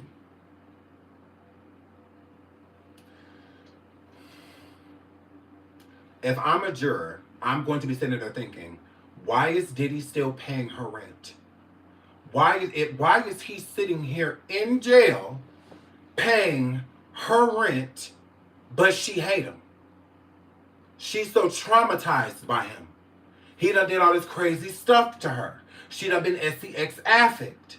He in jail. How is he affecting her? In prison. Where's the affecting happen if he's still paying your rent? He's incarcerated. There's nothing to fear. What are you scared of? So again, were you his girlfriend or one of his hoes? Because that's what it is. Plenty of dudes in the hood, they do that all the time. They had a main chick. They do. But they be out here splurging and, doing this on just random. Like they do that. Just because they sleeping with them. Like they throw them a little change. All of that, whatnot. Like they do that. But they have a main. The one where their male go to. And, all of that, they have a main one. Okay? So that, like, having a bottom when it comes to pimping. You have your girl that get everybody else in line, find the other girls when you can't find them, and, locate them for you, all of that, keep them in line, scare them, all of that. Just what Carisha became. Because Cassie was doing it at first. And then Carisha started doing it, because that's one thing about Cassie. Cassie needs to stop acting like she wasn't contacting females and stuff herself. Seeing where they were, telling them where they needed to be at, blah, blah, blah. You were his bottom. You were his bottom beat. So, like, you already knew what was up. You already knew what was going on. Like, you knew all that, Okay, here we go. So they made a deal, and he kept it. Good for him, Mark said. Jane testified extensively about going with Combs to what she called hotel nights, which she described as sexual encounters with a male entertainer, typically in a hotel room. Ventura testified similar encounters, but called them freak-offs. people worked for Combs sometimes called to get rid of it. So, videos from the freak-offs show genuine intimacy, defense argues. Defense Mark said Combs may have threatened to release the videos of the FOs, the fueled actual performances he orchestrated from time to time, but he never actually done it. Well, how do we know that? How do we know? 50 Cent sent Diddy a tape of Cassie years ago, like around like 2010, 2011, something like that, of Cassie getting by another person. It wasn't Diddy. It wasn't Diddy. Correct. It was Cassie and another man in the film, and Cassie was sleeping with the man. He was penetrating her in the video. And then it showed Cassie. So it showed the man, and it wasn't Diddy. So Diddy responded, because 50 sent it to Diddy. It was like, yo, ain't this your girl? Like, that's your girl, right? And then Diddy said, yeah. He didn't deny it. He was like, yeah. He was like, yo, like, what's going on? Like, she all right? Like, like, that ain't you. Like, in the tape, and Diddy thanked him, for sending it to him. So how do we know? Who released that?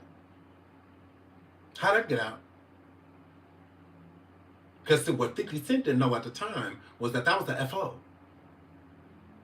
He thought maybe Cassie was just randomly having SCX with somebody. So 50 thought he was looking out for Diddy, like, your girl out here cheating on you. Like, because this is what she look like right now. Like, this recent. Like, your girl out here cheating on you. Like, that's how 50 looked at it, because they were cool then. Like, they didn't have, like, issues at the time. So 50 thought he was looking out. Like, hey, your girl, like, whoa, she all right. She out here cheating on you, right? You all right, brother? Your girl out here circling some slobbing and stuff on other people. And Diddy thanked him. Thank you, I appreciate you sending me this. He didn't go into damage control mode. Not at all. Hi, Cammy.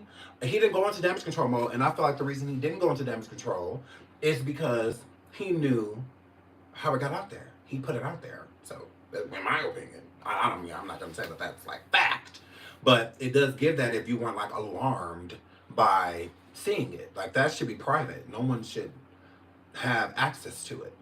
But 50 did. So, hey, please hit the like, please hit the like, please hit the like.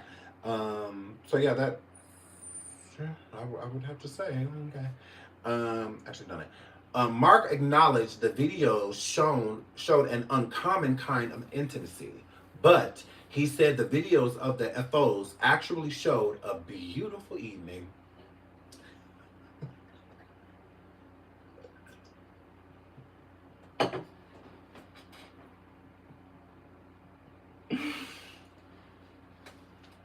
I would be so embarrassed. Like, I would be so embarrassed. I would be so embarrassed. Like, I was just like, oh my God, like, don't look at me. Like, do not look me in my face. So if Mark is stating that the FO tapes shows a beautiful evening, how do we think that the jury's looking at these tapes if the tapes are only showing consensual SDX? Are we thinking that the jury's looking at it the same way? Like, we don't see anything out of the ordinary here besides, some of the acts that they're doing. I probably wouldn't do those things, but it looks like everybody's enjoying themselves. Looks like everybody's having a good time. It don't look like, nobody wants to be there or is requesting to leave. Because if that's what the tapes are showing, that's what they're showing. If it's not showing, like, brutalness, like violence, or anything like that, like, what's alarming if you see a man getting on top of a woman and a woman is allowing all of these things? If you see a woman engaging him to where she is giving fellatio, and stuff like that, that's, like, what's to see here if it's just like watching an amateur PORN, like a home PORN? Like, what are we looking at? So I was always confused by why they showed the tapes at all. To me, is over KILL. I really don't think, unless they needed to see, which I don't get it. Your guess is better than mine, because I'm like, okay, but what they show the tapes for anyway if it's not showing like coercion or forced or consent being removed or someone unconscious or something like if it's not showing any of that, like what are we showing them for? We believed them when they said that they were having sex. We believed them when they said that they were recording it. Like, we believe all that stuff. So why do we need to see it? Like, we don't need a visual. Like, I know Will Smith and Jada Pinkett had sex. They have 2 kids. Like, I don't need to see a tape. Like, I don't need to see that. I know Jada was sleeping with August Alsina. I don't need to see a tape of it. I believe them. You know, when they stated that they were doing things in a relationship. I believe it. Whatever. The music's nice. The mood seems friendly and easygoing, and everyone is smiling. They're laughing. Forget the sex part, he argued. That's a real genuine intimacy, and it's just nice quality to these evenings, Mark said, adding that the physical intimacy shown in the videos was not aggressive. This is crazy. This is crazy. I don't think I would have said any of this. Not a beautiful evening.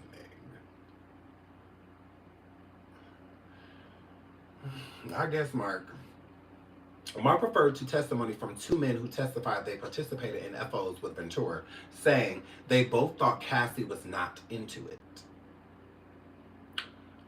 Y'all are ugly. Let's not leave that out. Everybody on the freak off list is ugly. There are no attractive men on the FO list. All of y'all look like y'all work at Menards or as a packer at Walmart or something like that. All of y'all is gross. Even that weird bald stripper. All of y'all are Uggs. How they die? On top of me. All of y'all are gross. Poor Cassie. To have to give her good kuka, because I know it's good, that she had to give her good kuka to you ugly motherfuckers. We weren't turned on by the list at all. That's why we at least expected to see like Usher and, you know, people like that. At least people that's cute. Agree? We expected to see some Sean John models and, you know, all of that. I'm like, yes, with the list. I said, I know Diddy. Because I'm like, I feel like Diddy got taste. I said, I know Diddy has some fine vocals.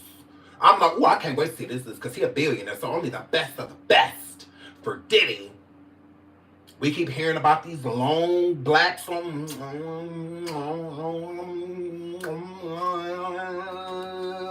So, you know, we waiting, girl. I'm like, yeah. When it comes to the list, because they say he like them long and black. Yes, Lord. That's what when Jonathan Ida came for it, I'm like, I'm like, wait,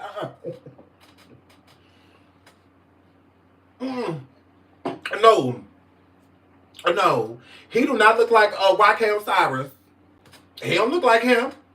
I'm like, no. He don't give the baby. Not at all. He don't give Usher Raymond. Not at all. We expect a list like this. Got your damn nerve. I said, excuse me? Jonathan, gross. I would sleep with him with your body. Like, no. No, Lord. I said, I'll pass. Everybody on the list. I said,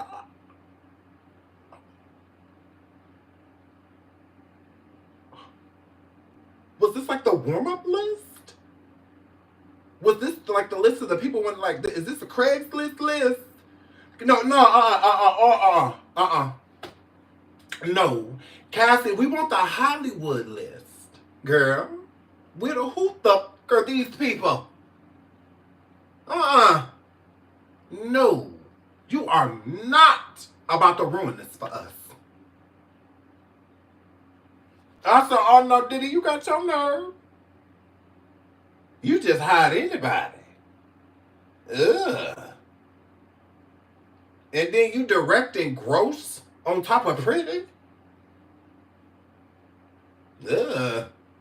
I was very disappointed. Very let down by that list. Correct. All of the Diddy freak offs.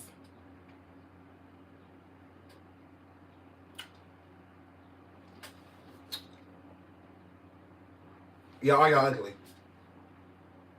Correct. No, we're not about to force y'all to be cute. We not about to do none of that. Uggs. And we just gonna leave it at that. So I'm just like, oh yeah, this is a terrible list. I thought it was like a list of the Pokemon. I said, not these digital monsters. So, yes. And so he says, okay. And then he says, I don't think by any stretch of imagination, this is the only man in America making homemade PRON.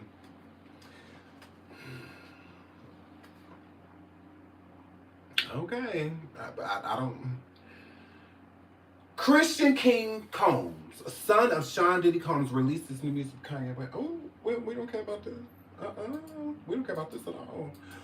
Let's get into this. Ooh, yes, because this is the good part. This is the good part. Okay, then we're closing. We ever talk about that? Okay, we gotta talk about that too. Okay, right. So this is what's happening in court today. Okay, so it says court is back in session, and the jury will be charged first thing on Monday. Judge Submaranian said, okay, they can then start deliberations. So then the lunch break is called with the case nearly headed to jurors. And then it says Judge Submaranian sent jurors out for lunch, asking them to return to the courtroom before 1:45 p.m. And then Mark, Diddy's defense attorney, has been arguing for about 2 hours and 45 minutes and probably has another hour to go. He said, Comey said her rebuttal will take about 90 minutes. And then it says Judge Submaranian said he hopes to change jurors jurors around 4 p.m. and have them ready to deliberate on Monday morning. Ooh, girl. I'm gonna be so nervous. On Monday, we're gonna be here all morning. We not going nowhere until we hit something. If we don't hit nothing for the day, don't nowhere, but we're gonna be live all day. Cause girl, so yes. Anyway, so right here, so Mark disputed Cassie Ventura's claim that she was RAPED'd by Combs in September 2018 after they broke up. The attorney argued, I suggest to you maybe it happened. Mark cited a September 27 text where Cassie said, I had a lot of fun with you and thank you. And I told myself I didn't want anything to happen. While they were together, she got a FaceTime call from her current husband. The defense proposed that she lied to her current husband because she was caught ignoring his call. And she said that she was RAPED'd by Combs. I'm going to have to say that this is completely plausible. Completely plausible. Now, am I saying that Cassie lied about being R-worded? No. But am I saying that Cassie has reason to lie about being R-worded? Yes. She made Ryan think and feel, besides his own, what he saw himself. She made him think and feel that she was in danger when it came to Diddy. Ryan and her were together. Diddy was supposed to be out of the picture. Gone. Right? But just like anybody else she dated, like Kid Cudi and anybody else, she always found herself involving herself with Diddy. Again, not him involving himself with her bringing herself back around, involving herself with him. Because once you're gone, you're gone. You get a clean break, keep it. Like, this is why I still feel like to this day, if Diddy gets out of jail, it's a high probability that he could get Cassie back. I still think that if he wanted to have, a king night with her or an FO with her, I still feel like Cassie would be down with it to this day. I don't feel like that has changed. I don't. Even when they were questioning her, understand as if she was still in love with Diddy, she was just making it say, oh, well, that's the past. Not, oh, absolutely not. I can't stand the sight of him. I don't want nothing ever to do with him. I don't want to be his friend, his confidant. Nothing. I don't want nothing to do with him. I hate him. I despise what he did to me. Like, that wasn't the energy given. It was more so given like, it's not really on my mind, but I'm not necessarily against it. That was the energy that I got from it. Not like I will never have anything else to do with him before again in life. Like she didn't say nothing like that. She didn't give that impression. So I still feel like, if he stayed on the phone with her long enough, he probably could convince her to do certain things right again. She pull her right back into the web. I do feel that way. So during this FaceTime call, when Ryan was trying to get in contact with her, was it Ryan? What did I say, Ryan? Alex. Alex, not Ryan. Not Ryan Leslie. Not that ex. Alex. When Alex was trying to get in contact with her, she knew she wasn't supposed to be with Diddy. And I think that he knew that with them two being together, what would have went down. So it did give her incentive to lie. And I feel that she had to run with that lie all the way to the bank. She put that same alleged lie inside of the lawsuit because, again, it's not any information that Diddy would have wanted out there. And two, it's extremely salacious and scandalous. So people are going to talk about that. That was one of the main things pulled from Cassie's lawsuit was that Diddy R-worded her. So I think Cassie, if she's not telling the truth about it, said it because that's what she told her husband. She told Alex that he R-worded her. She was ignoring his phone calls and whatnot because she was in a situation to where she couldn't answer his call. She was being hurt and harmed, and things were being done to her against her will, and her consent was removed. And I think that enraged Alex. I think he was enraged by that, and it explains a lot of his energy that he's had towards Diddy over the years with coming at him crazy and, saying all these things about Diddy, saying that Diddy's gay and, part of the Rainbow Coalition and, all of this stuff. Like, it gives, like, the reason why he really wants, because Alex, the energy I get from Alex, like, he want to hit Diddy right here. He want to hit Diddy right here, like, square to face. Like, he wants to square up. He don't want to argue. He don't want to talk. Alex want to fight. Meet me outside. Is what it's giving. Alex, like, what part of the parking lot you gonna be in? That's what it gives with Alex. Alex wants to lay straight hands on Diddy. Hands, feet, all the headbutt, all of that. The bat, all of that, girl. And so, I feel like Alex knew Cassie was I feel like Alex knew Cassie wasn't telling the truth. And here's why I think that. In this trial, I don't believe Alex had any idea that Cassie slept with him after that. See, this is after the RAPE. I don't think he knew that. I don't. I don't. Because if that were true, if Ryan knew, then why didn't she tell prosecution that? Because then prosecution could have been prepared and used that inside of their testimony, their line of questioning, when talking to her to soften the blow. So when defense comes and rebuttals this, when they come and cross-examine you, we already have this information. We've already tapped this. So instead of Cassie, because it makes Cassie look dishonest on the stand. Because no one is going to understand that. Now, people can try to chalk it up to, oh, DV, all of this. How is it DV if they're not together? They're not together. This is more so of a pimp and situation than it is girlfriend-boyfriend. It doesn't give that. It gives she was an employee. She said out of her own mouth that being with Diddy felt like a job. Finding men to sleep with, setting everything up, getting them to the right locations, all of that stuff. And then sometimes it's multiple men that she has to find. So it felt like a job. So I don't think Alex knew that. I don't. Mm-mm. I don't think he knew that. And I think it upset him. I think Ryan was pissed when he found that out in court. Like, for real?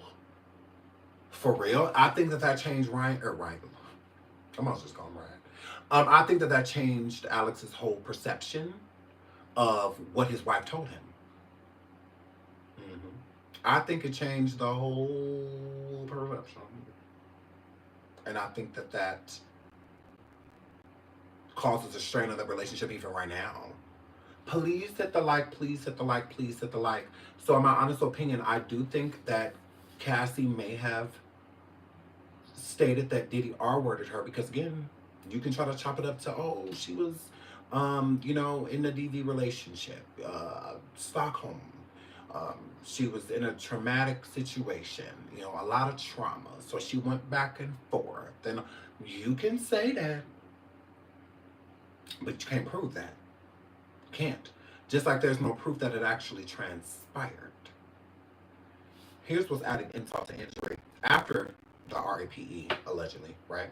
This is a text message that Cassie sent Diddy. I had a lot of fun with you. Thank you. Who sends a person a message like that after they had just been R-worded?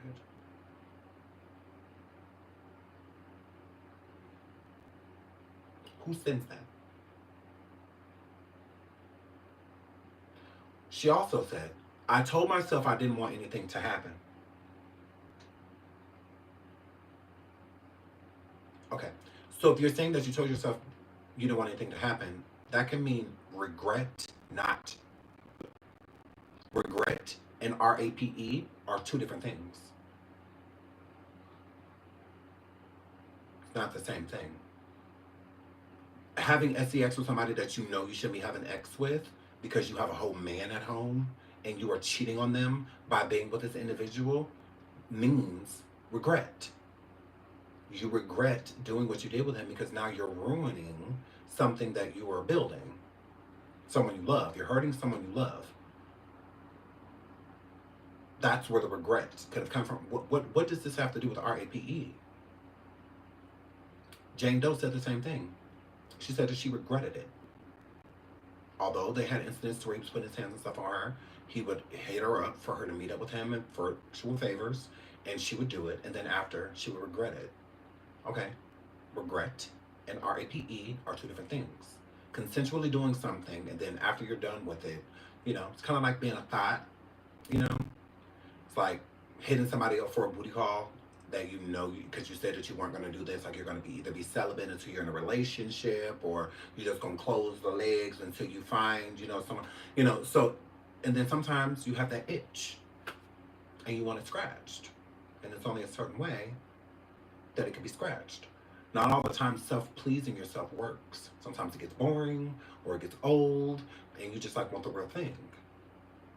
So then when you want the real thing and you go out and you make decisions by hooking up with exes or hooking up with an old booty call or fling, sometimes you do it and then you regret it after. Doesn't mean that person did anything to you that you didn't want to happen. It's just you just wish you wouldn't have done it. Like, I wish I would have just said F it or just went to sleep. Like, why I call him? Because now he blowing me up. Now he talking about he want a nightcap, all of this. I'm like, nah, I'm good. Like, I don't know. I regret that. I wish I would have never. Not like, I wish I wouldn't because he R-worded me. Like, no, victims don't have anything.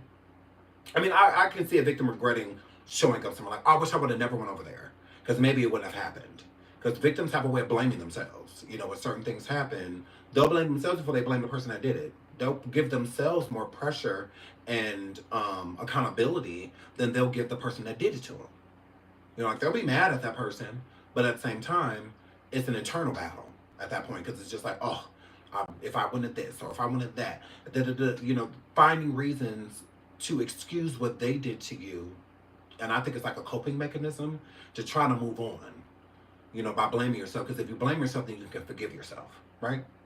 So I think some victims do that. I think they go into the points where they blame themselves so that they could try to get over it quicker. you know, by being like, you know, you shouldn't have never went over there and whatnot. You shouldn't have had those clothes on. You shouldn't have been over there twerking and stuff and whatnot. You shouldn't have walked home by yourself. You should have called somebody for a ride. You know, that, like, they'll find reasons to be like, me. You know, I had a part in this when you didn't. You did nothing wrong. But with these type of situations, how is Cassie having a relationship with Alex, a committed relationship, so committed to where they have children and get married, but you over here having with your ex that you claim you? And this is after she stated that he did it. And you're sending text messages saying, I had a lot of fun with you. Thank you. So you're thanking him for RAPE?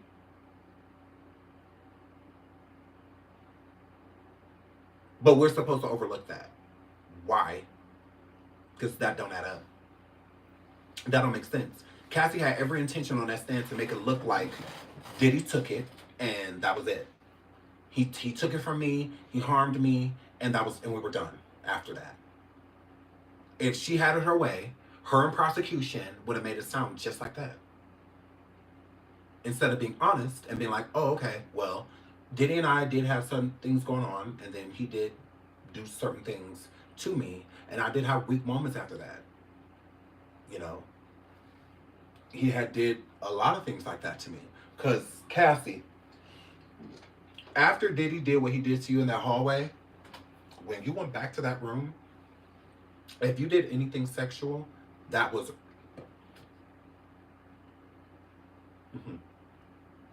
Correct.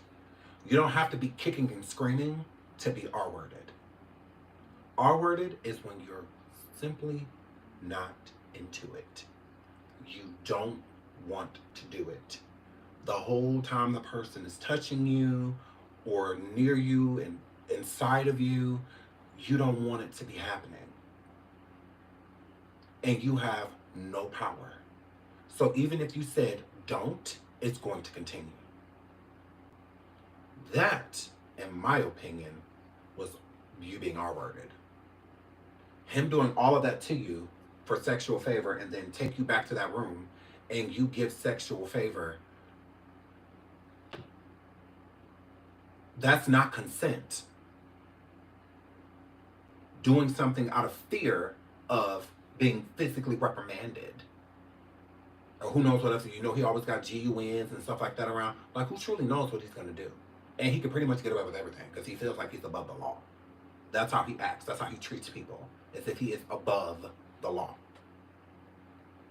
So anything that happened after that, when you got back to that room, to me, you were not consenting because you left. So that means that you were done.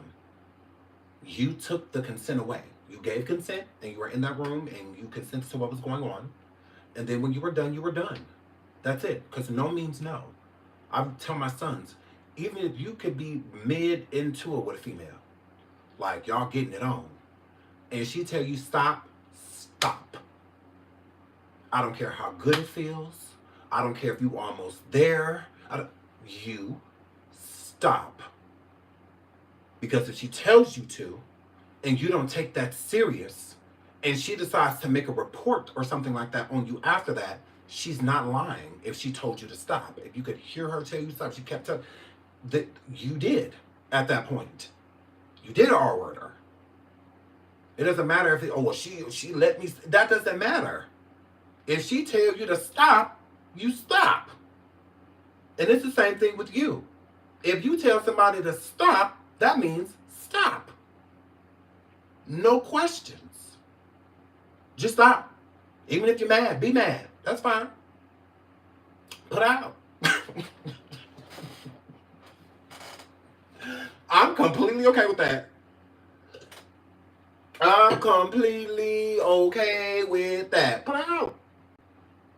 Yes, I would rather someone say that you're a jerk than to say that you are a rapist. Any day. I'd rather girls walk around talking about some, ooh, girl, he put me out because I ain't want to finish with him, girl. Like, girl, I ain't want to do him. I wasn't into it. He put me out. Blah, blah, blah. I would rather them go around saying that than I told him to stop. He didn't. So yeah, no means no. No other way around it. But this situation is different. I think that I just think where there's smoke, there's fire. And I don't believe that Cassie was being 100% honest with this situation. I do not. Not at all. But let's keep going. The defense tried to minimize the infamous 2016 Los Angeles hotel beating of Cassie, implying it was an argument over Combs' cell phone. So the defense was stating in court today that the hotel footage that y'all saw was because she took Diddy's phone. Sweetie took a Quavo computer and ran to the elevator. He ain't beat her down. He got his game back from her.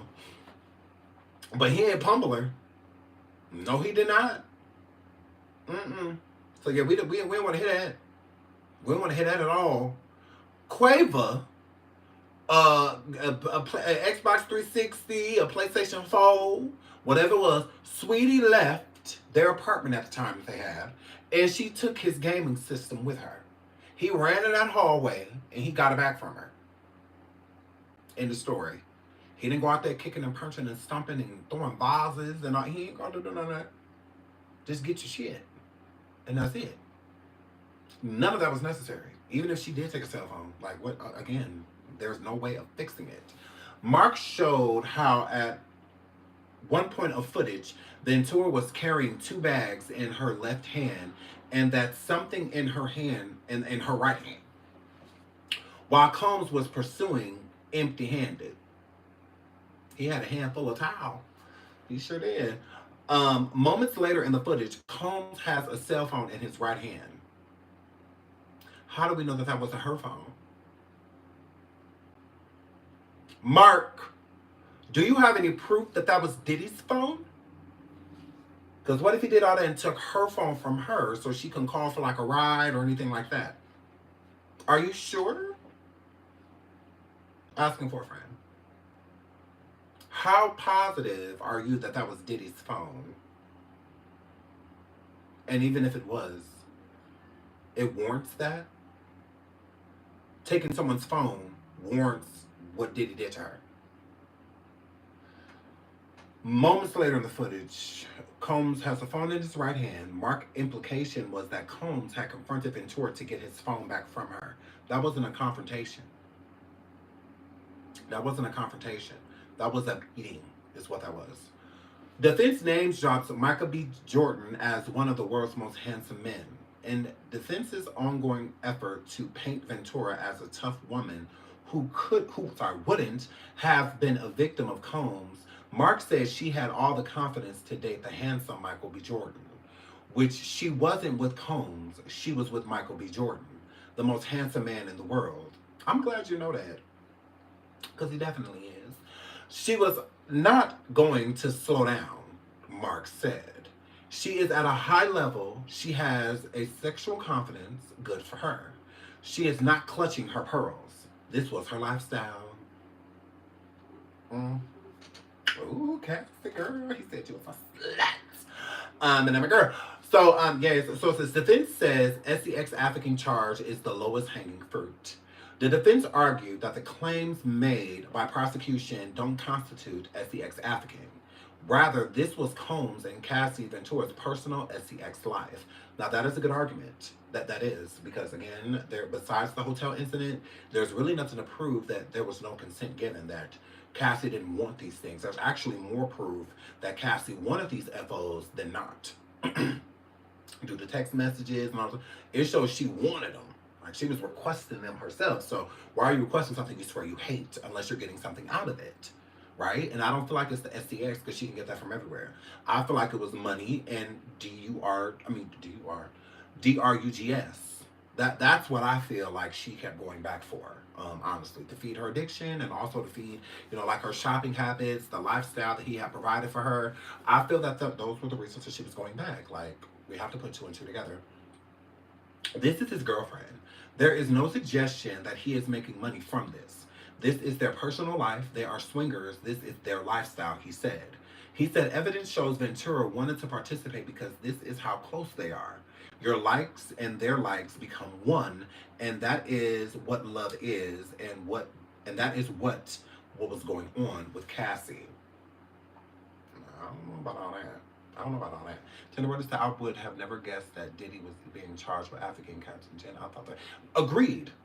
This is why I'm thinking that the African charges, I'm not going to lie to y'all, because we're about to move on to the lawsuits, and then we will get into, or lawsuits, and then we will be back live. So, I'm thinking with these raids and all of that stuff, that it was going to be like people underage, and just random women that may not necessarily be like successful, or like artists and stuff, like an underground thing going on, to where he was like selling and trading women and selling and trading men, so I'm thinking it's gonna be something like that,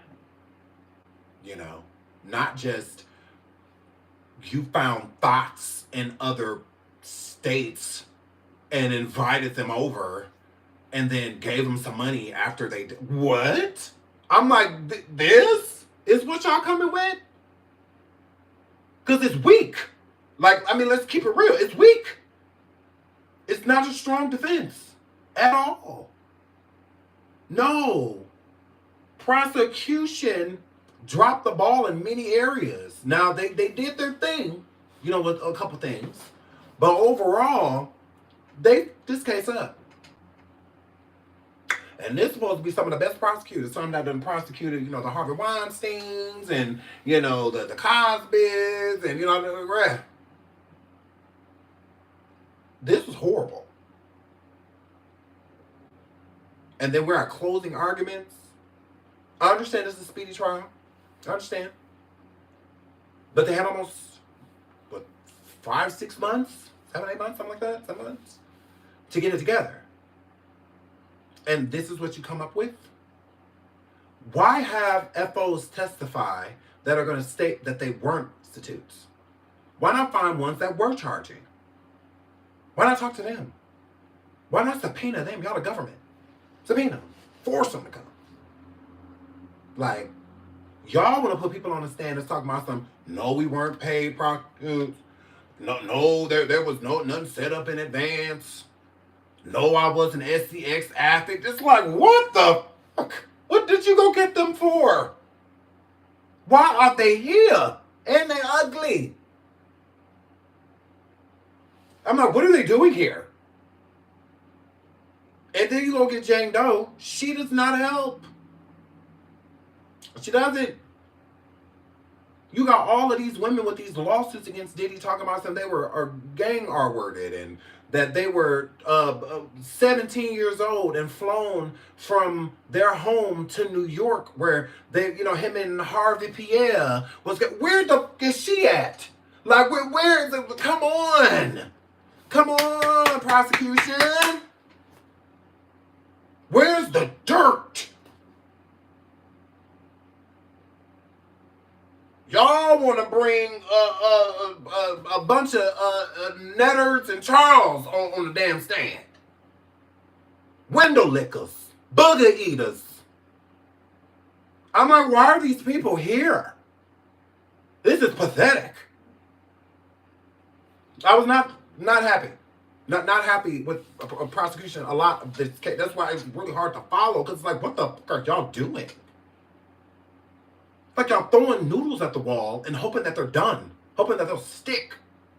Knowing the water just started boiling and you just put them in. Like, no, the water was supposed to be hot. So I'm like, what is happening? Then they bring Don Richard up there. She gets slaughtered in cross-examination. They're not even mentioning Don. Y'all notice that? Even in closing arguments, they're like, her. Basically. And the prosecution, too. Because they're not even using Don as an example anymore. They want them for the jurors to erase out their mind the arson and kidnapping and all, erase all that. Although Dawn said that she was forced to stay in the vehicle in the winter. She had to call for reinforcements to even be able to get out the car because he said that she could not get out of it. Like all of the, she witnessed of her, you know, all that of Cassie and whatnot. She was threatened multiple times, told that people come up missing, you know, all of this stuff. Like Cassie said that Diddy would threaten people and use Pac as an example. Don't get Tupac. And then you got people like Lil Rod. Why was Lil Rod not? Why did he not testify? Because he needs immunity as well. Shout out to Lizzie Mac. Thank you, sweetheart. I love you, girl. Lizzie said, tap that like, tap that like, tap that like. Like, where's Rod? Where's Rodney Jones? Like, where's the people that like he couldn't even testify to the DURG use and all. Like, he could have testified to a lot of things. Where is he? His lawsuit is not completely thrown out. Like, his lawsuit is still pending. He's still fighting to sue Diddy. So, why was he not called to the stand? Why was Jonathan Ani not called to the stand? Like, they could have prepped him. They had enough time to get him ready to testify. They did. They had enough time. He could have testified. I'm just like, where are the reinforcements? Like, because this is not reassuring at all. I'm expecting to hear about boats that's bringing, you know, teenagers from Cuba and all these other places they said that he allegedly African and stuff. So I'm expecting to hear about tunnels that go from Star Island all the way to California. And, you know, I'm expecting to hear all type of shit. They say he own islands and stuff too, so I'm expecting to hear about. And then it's just as dry as Cassie and Jane Doe. Although it is hundreds of damn near lawsuits out here at this point. Everybody not lying. Everybody not lying. So again, this was a train wreck. Train wreck. I think it's another reason why Diddy wanted a speedy trial. Because he knew it was way too much going on for them to get this like done in a short amount of time. So yeah, because as you see, because it's at 27 men, you can only get in contact with 2. And they focused so much on testimonies that when it was time for them to get into the nitty gritty, they didn't have enough time. Now that it's time to actually get into these racketeering and whatnot, besides pulling up 3-4 transactions and then saying that Cassie was handing people money, okay, well then she needs to go to jail. She needs to be arrested. But how can she when y'all giving her immunity? The jury knows that. The jury knows that she has immunity. So the main person, the main culprit that was committing these SEX African crimes with Diddy was Cassie. Let's call a thing a thing. Let's call a thing a thing. Cassie was the main culprit with Diddy when it came to these African charges. So how are you charging him but not her? How does that work? How does that work? Oh, thank you, K-Ben. I love you. She says, love you, Sean, at work, but I love you, K-Ben. Wow. Thank you so much for the super stick of my life. I love you. Thank you so much, K-Ben. So, thank you.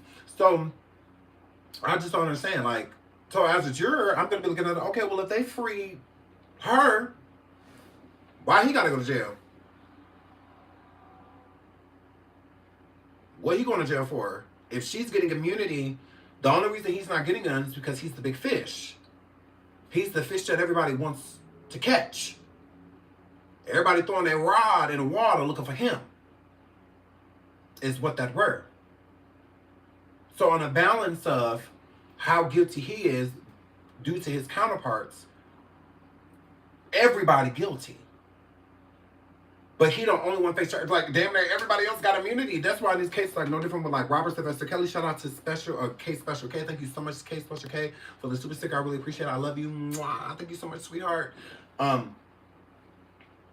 So, if they are getting immunity, just like in the Robert Sylvester Kelly cases, the Cosby case, the Weinstein case, the Epstein case, so many people got immunity because in the Epstein case, Ghislaine, or Ghislaine, however you say her name, she only went down because Epstein allegedly took his own life. If he was alive, she would have got immunity. But they needed somebody to blame it on. They needed somebody to pin it on because he took his life before the trial was even over. So it's like, yeah. Before everything was even truly set in stone, he had already checked out. So they only put that much pressure and she got that much time and whatnot and that much attention because she was the only living person. So it would be no different than right now with Diddy. So say, Diddy passes and this stuff was going on, they would use Cassie. They would go after her because she was his partner in crime when it came to these things. And I think Cassie is afraid, again, of that getting out and everything they gave her immunity on. Because when you get immunity, they say, like, look, based off of what we know, you can be charged with this, you can be charged with this, you can be charged with this, and you can be charged with this. But if you testify, we will give you immunity to these things because you are incriminated. You are. But if you testify, based off of your lawsuit, you're incriminated yourself a lot. So we will take these things off the table if you testify. Because we're going after him. Either way it goes. So you can be an ally or you can be an enemy. Mm-hmm. Correct, Diane. Yes, we know you're a criminal, but we want him. That's how it works. Like, yeah, like how they was doing with Nino Brown, like even in the movie, like those are based off of real things. They'll give anybody immunity. Like, yeah, you get me. As long as we get him, you can get immunity. Same thing with Robert Sylvester.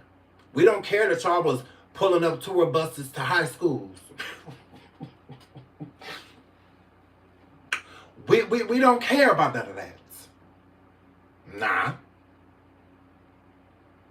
Help us say that he was the one that wanted the bus pulled up to the high school and y'all good.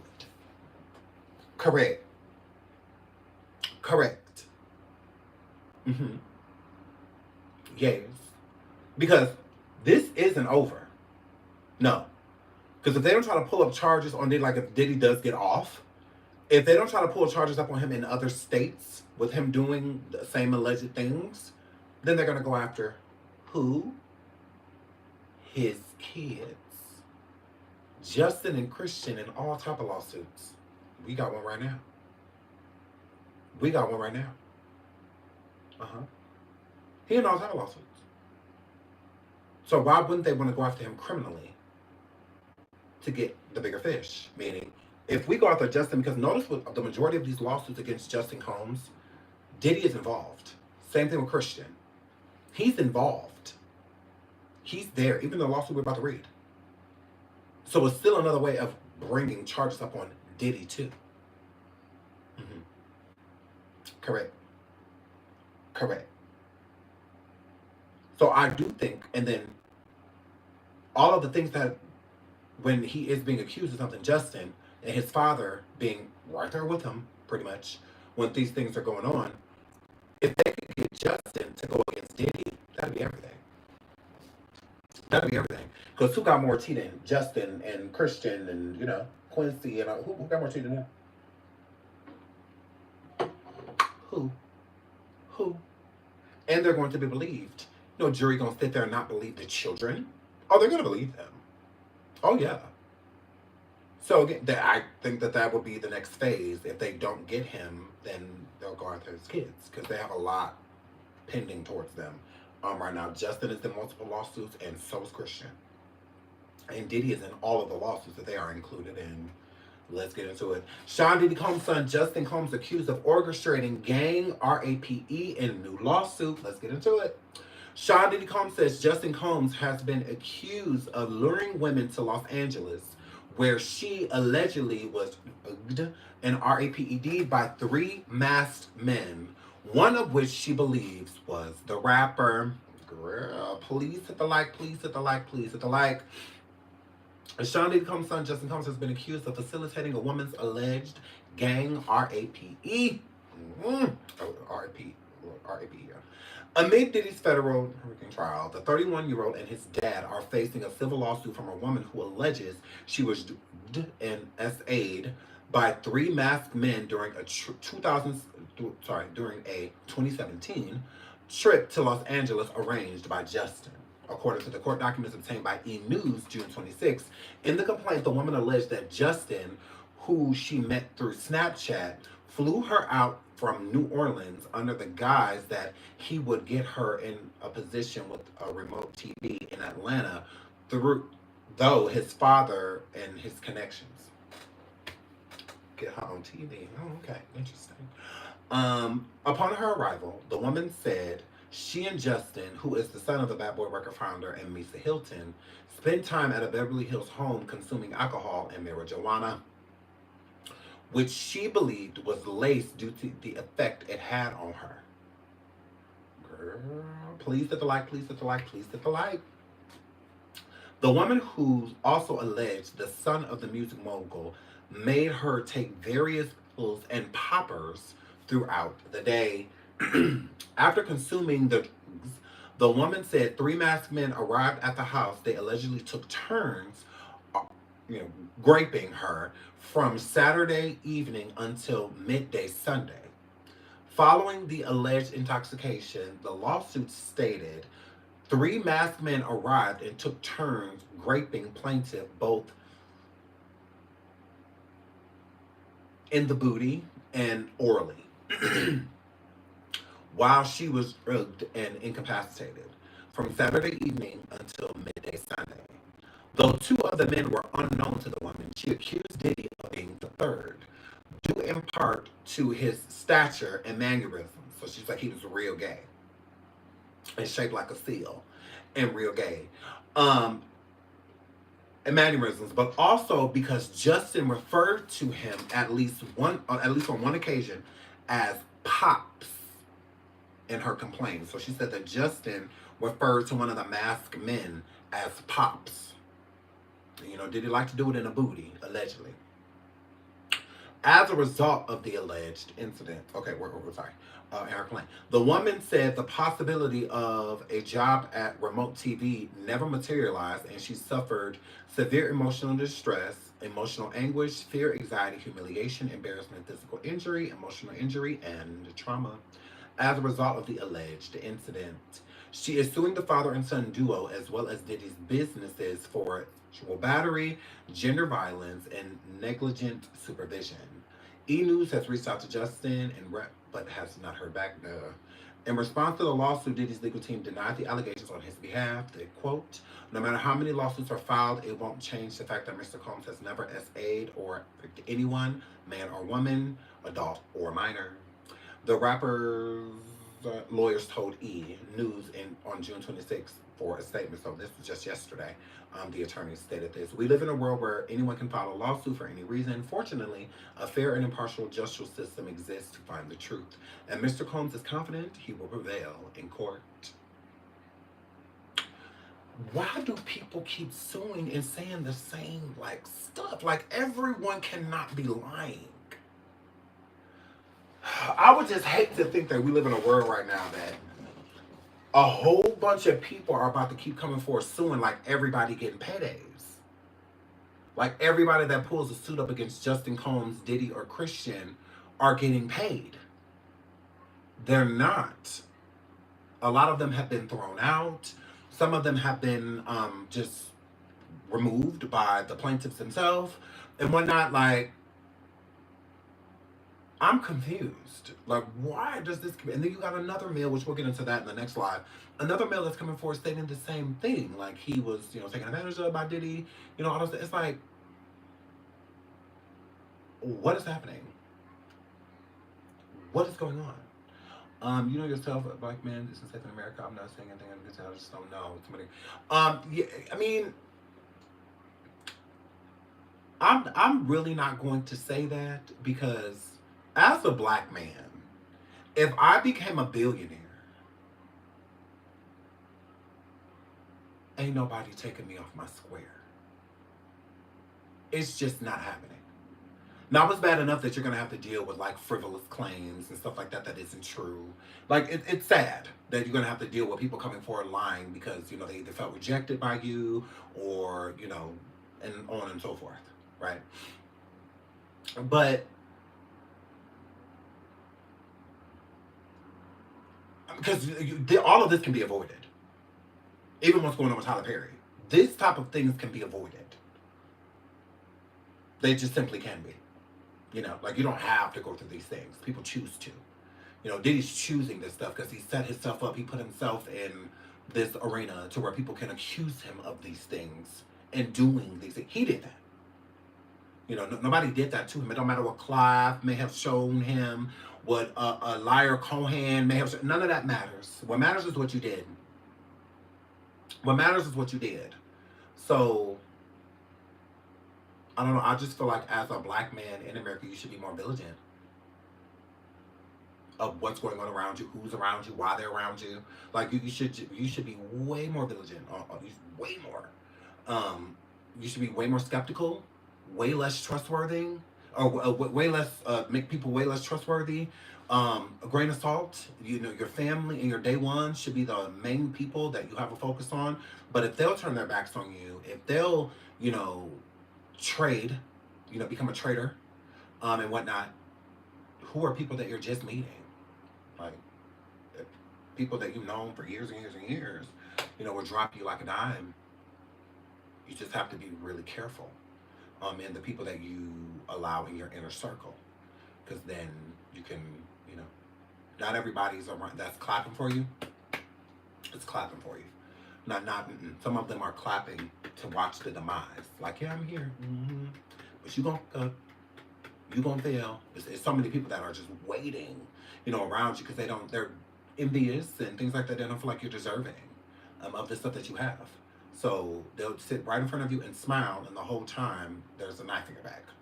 Any opportunity they get to swerve on you or to make you look like a bad person, or where it may be a possibility that they get to take or have some of what you have, they will do that. So I think Diddy, being a narcissist and feeling above the law, missed that lesson. And this is why this continuously happens. But I don't think that everybody that is suing Diddy is a money grab. I really don't. I think he has done a lot of these things. He does. I really do. Like, I don't know. I don't know. And we've had so many lawsuits that have come forth that have not been true. So it's also hard to read these lawsuits and be like, oh yeah, it's a shame Diddy did this. It's a shame Justin did that. I mean, Jane Doe and the Alec Carters and the Lamishas and so many others, like, you know, have made it hard for victims to be believed now. When they do come forward, when there have been people that have come forward to try to collect funds off of this situation, to try to profit off of this situation, instead of coming forward telling the truth. So it's a tough situation. This Diddy era has changed the world forever. And it also has changed how victims are looked at. The severity of getting justice for them, and all of that stuff has changed. This Diddy era has made it so easy for predators to get away with what they've done. To get away with it. Because people will list this stuff as examples and be like, oh, you see what they try to do to Diddy? You see how they try to line him up? You see how many people lied on him? You see da da da da da. So if a person is coming forward telling the gospel truth about what happened to them, and the person just so happens to be famous, it's a higher probability that they will be victim shamed, that they will be ridiculed, that they will be isolated, that they will be pushed back into the abyss, that they will be pushed to suppress their emotions and things that happen to them, that will be forced to quiet their story, so that people that it may have others that may have been affected, they can't find strength in them anymore because they're being silenced. So this Diddy era has silenced a lot of victims, have made it harder for people that have really been hurt and harmed by these people to gain and get the justice that they so deserve. So, yeah. Was he on Between Women? Anyone know? I don't know what that means. He paid her 30 mil. That's enough. Agreed. I don't think he owed Cassie a dime. And honestly, hearing how this case wrapped up in court,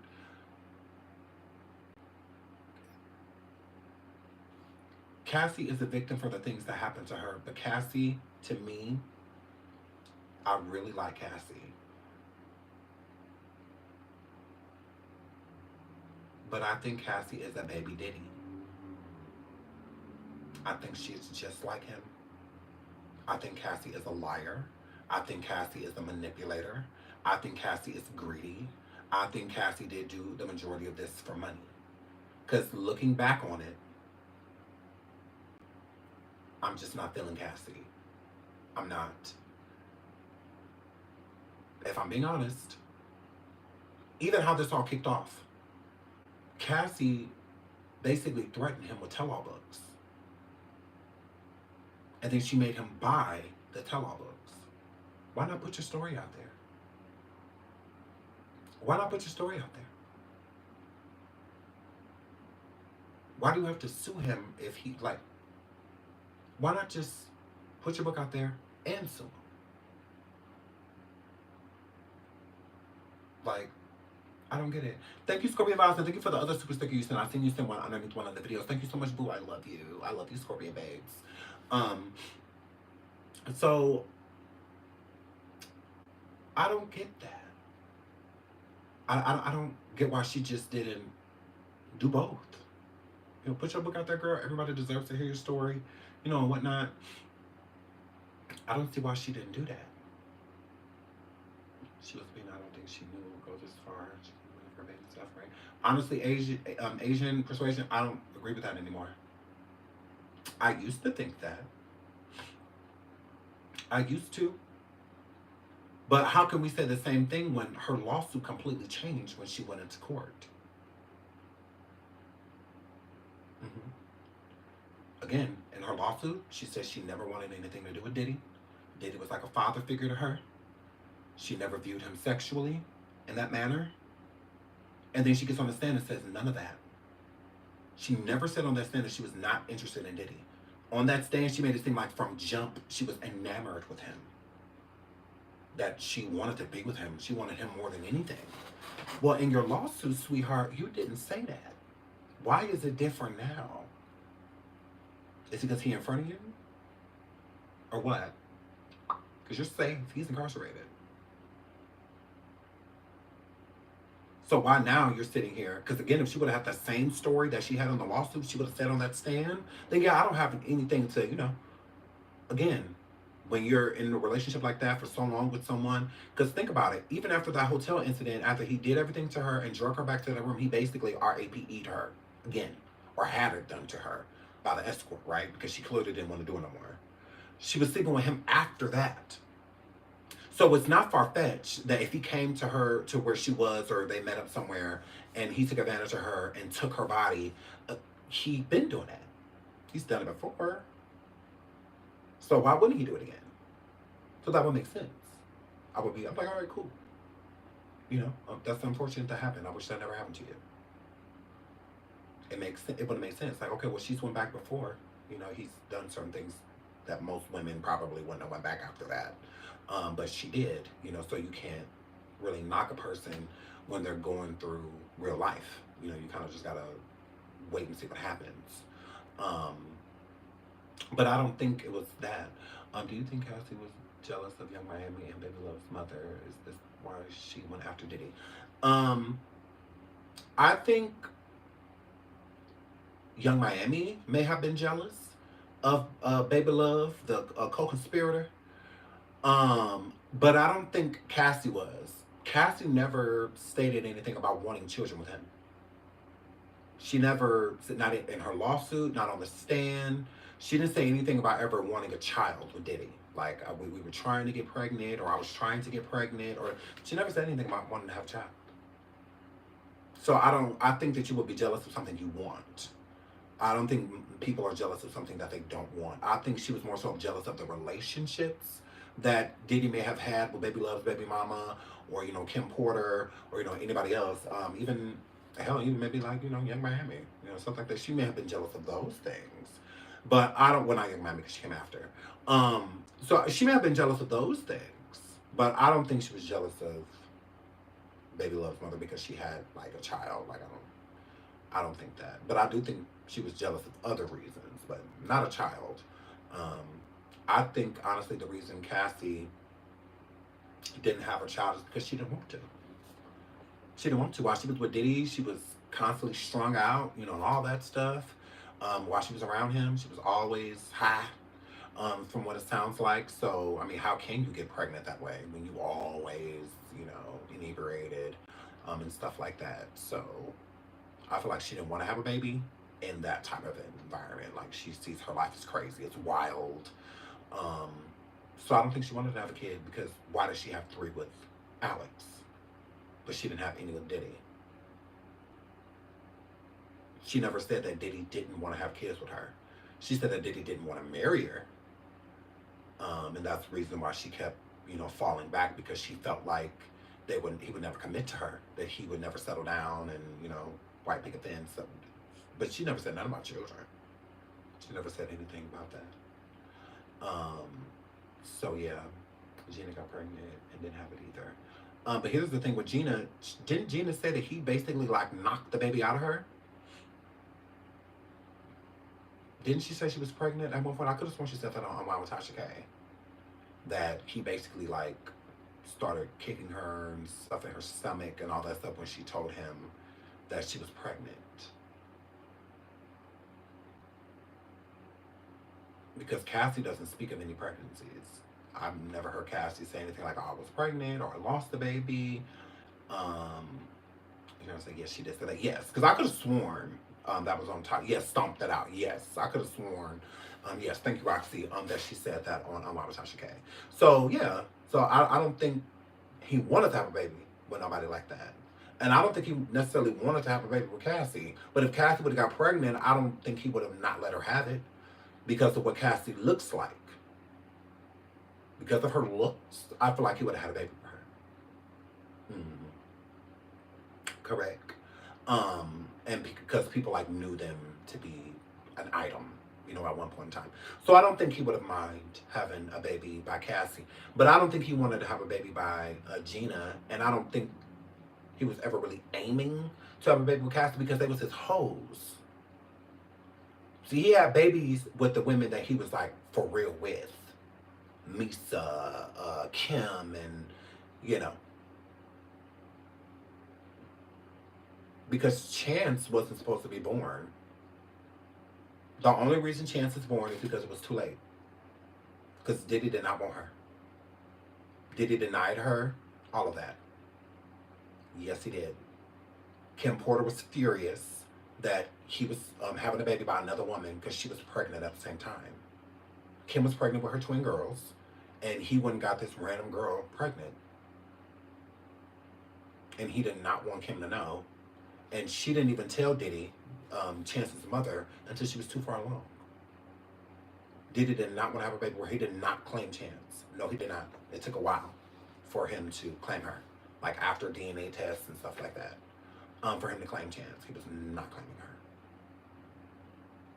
That was not fact. Kim Porter's in Essence magazine talking basically about how she did not want that baby to be born. And not in a negative way. More so saying like she didn't want anything to do with the baby nor the baby's mother. And Chance's mom and Kim Porter were friends. And her friend got pregnant by her man. So, now they weren't like besties or anything like that, but they were friends. They didn't know each other. They traveled in the same circles. And yeah, so she absolutely knew that Diddy was rocking with Kim, and she was still sleeping with Diddy behind Kim's back, and she ended up getting pregnant. That is why Kim didn't want nothing to do with the baby's mother. Not because she was sleeping with Diddy, not even because that he a hoe. She got cheated on by Jennifer. He cheated on with Jennifer Lopez and so many other people. So she's probably used to being cheated on by that time. I think it was because we supposed to be cool. Like, you're sleeping with my girl, and you, for real? I'm pregnant, you pregnant, for real? So, yeah. That's what that word. Isn't that why she's called Chance?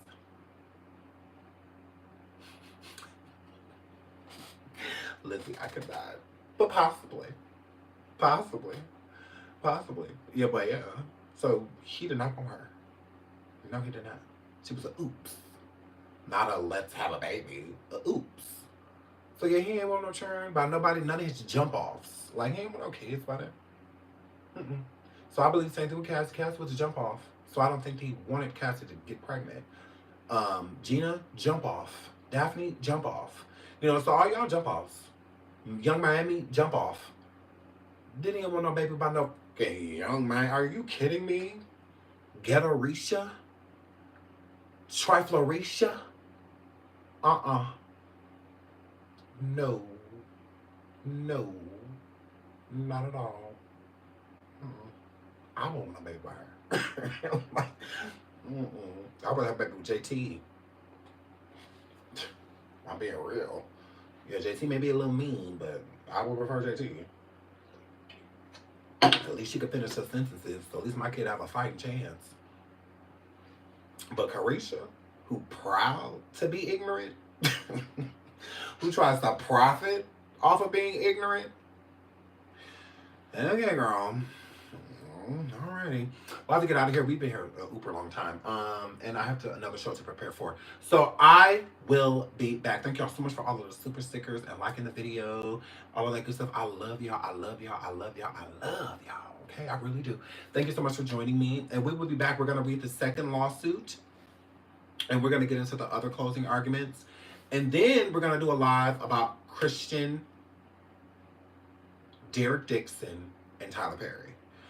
So yeah, we have a lot coming up over here, okay? And I also have some really cool survivings dropping. New topics, new surviving TikToks, new couples, new people, new situations. We also have some more surviving celebrity, surviving some celebrities coming too. I'm excited about that. So yeah, we're gonna be really busy over here. We absolutely are. And oh my God, so I love you guys. So I'll see y'all in the next live. Until then, bye.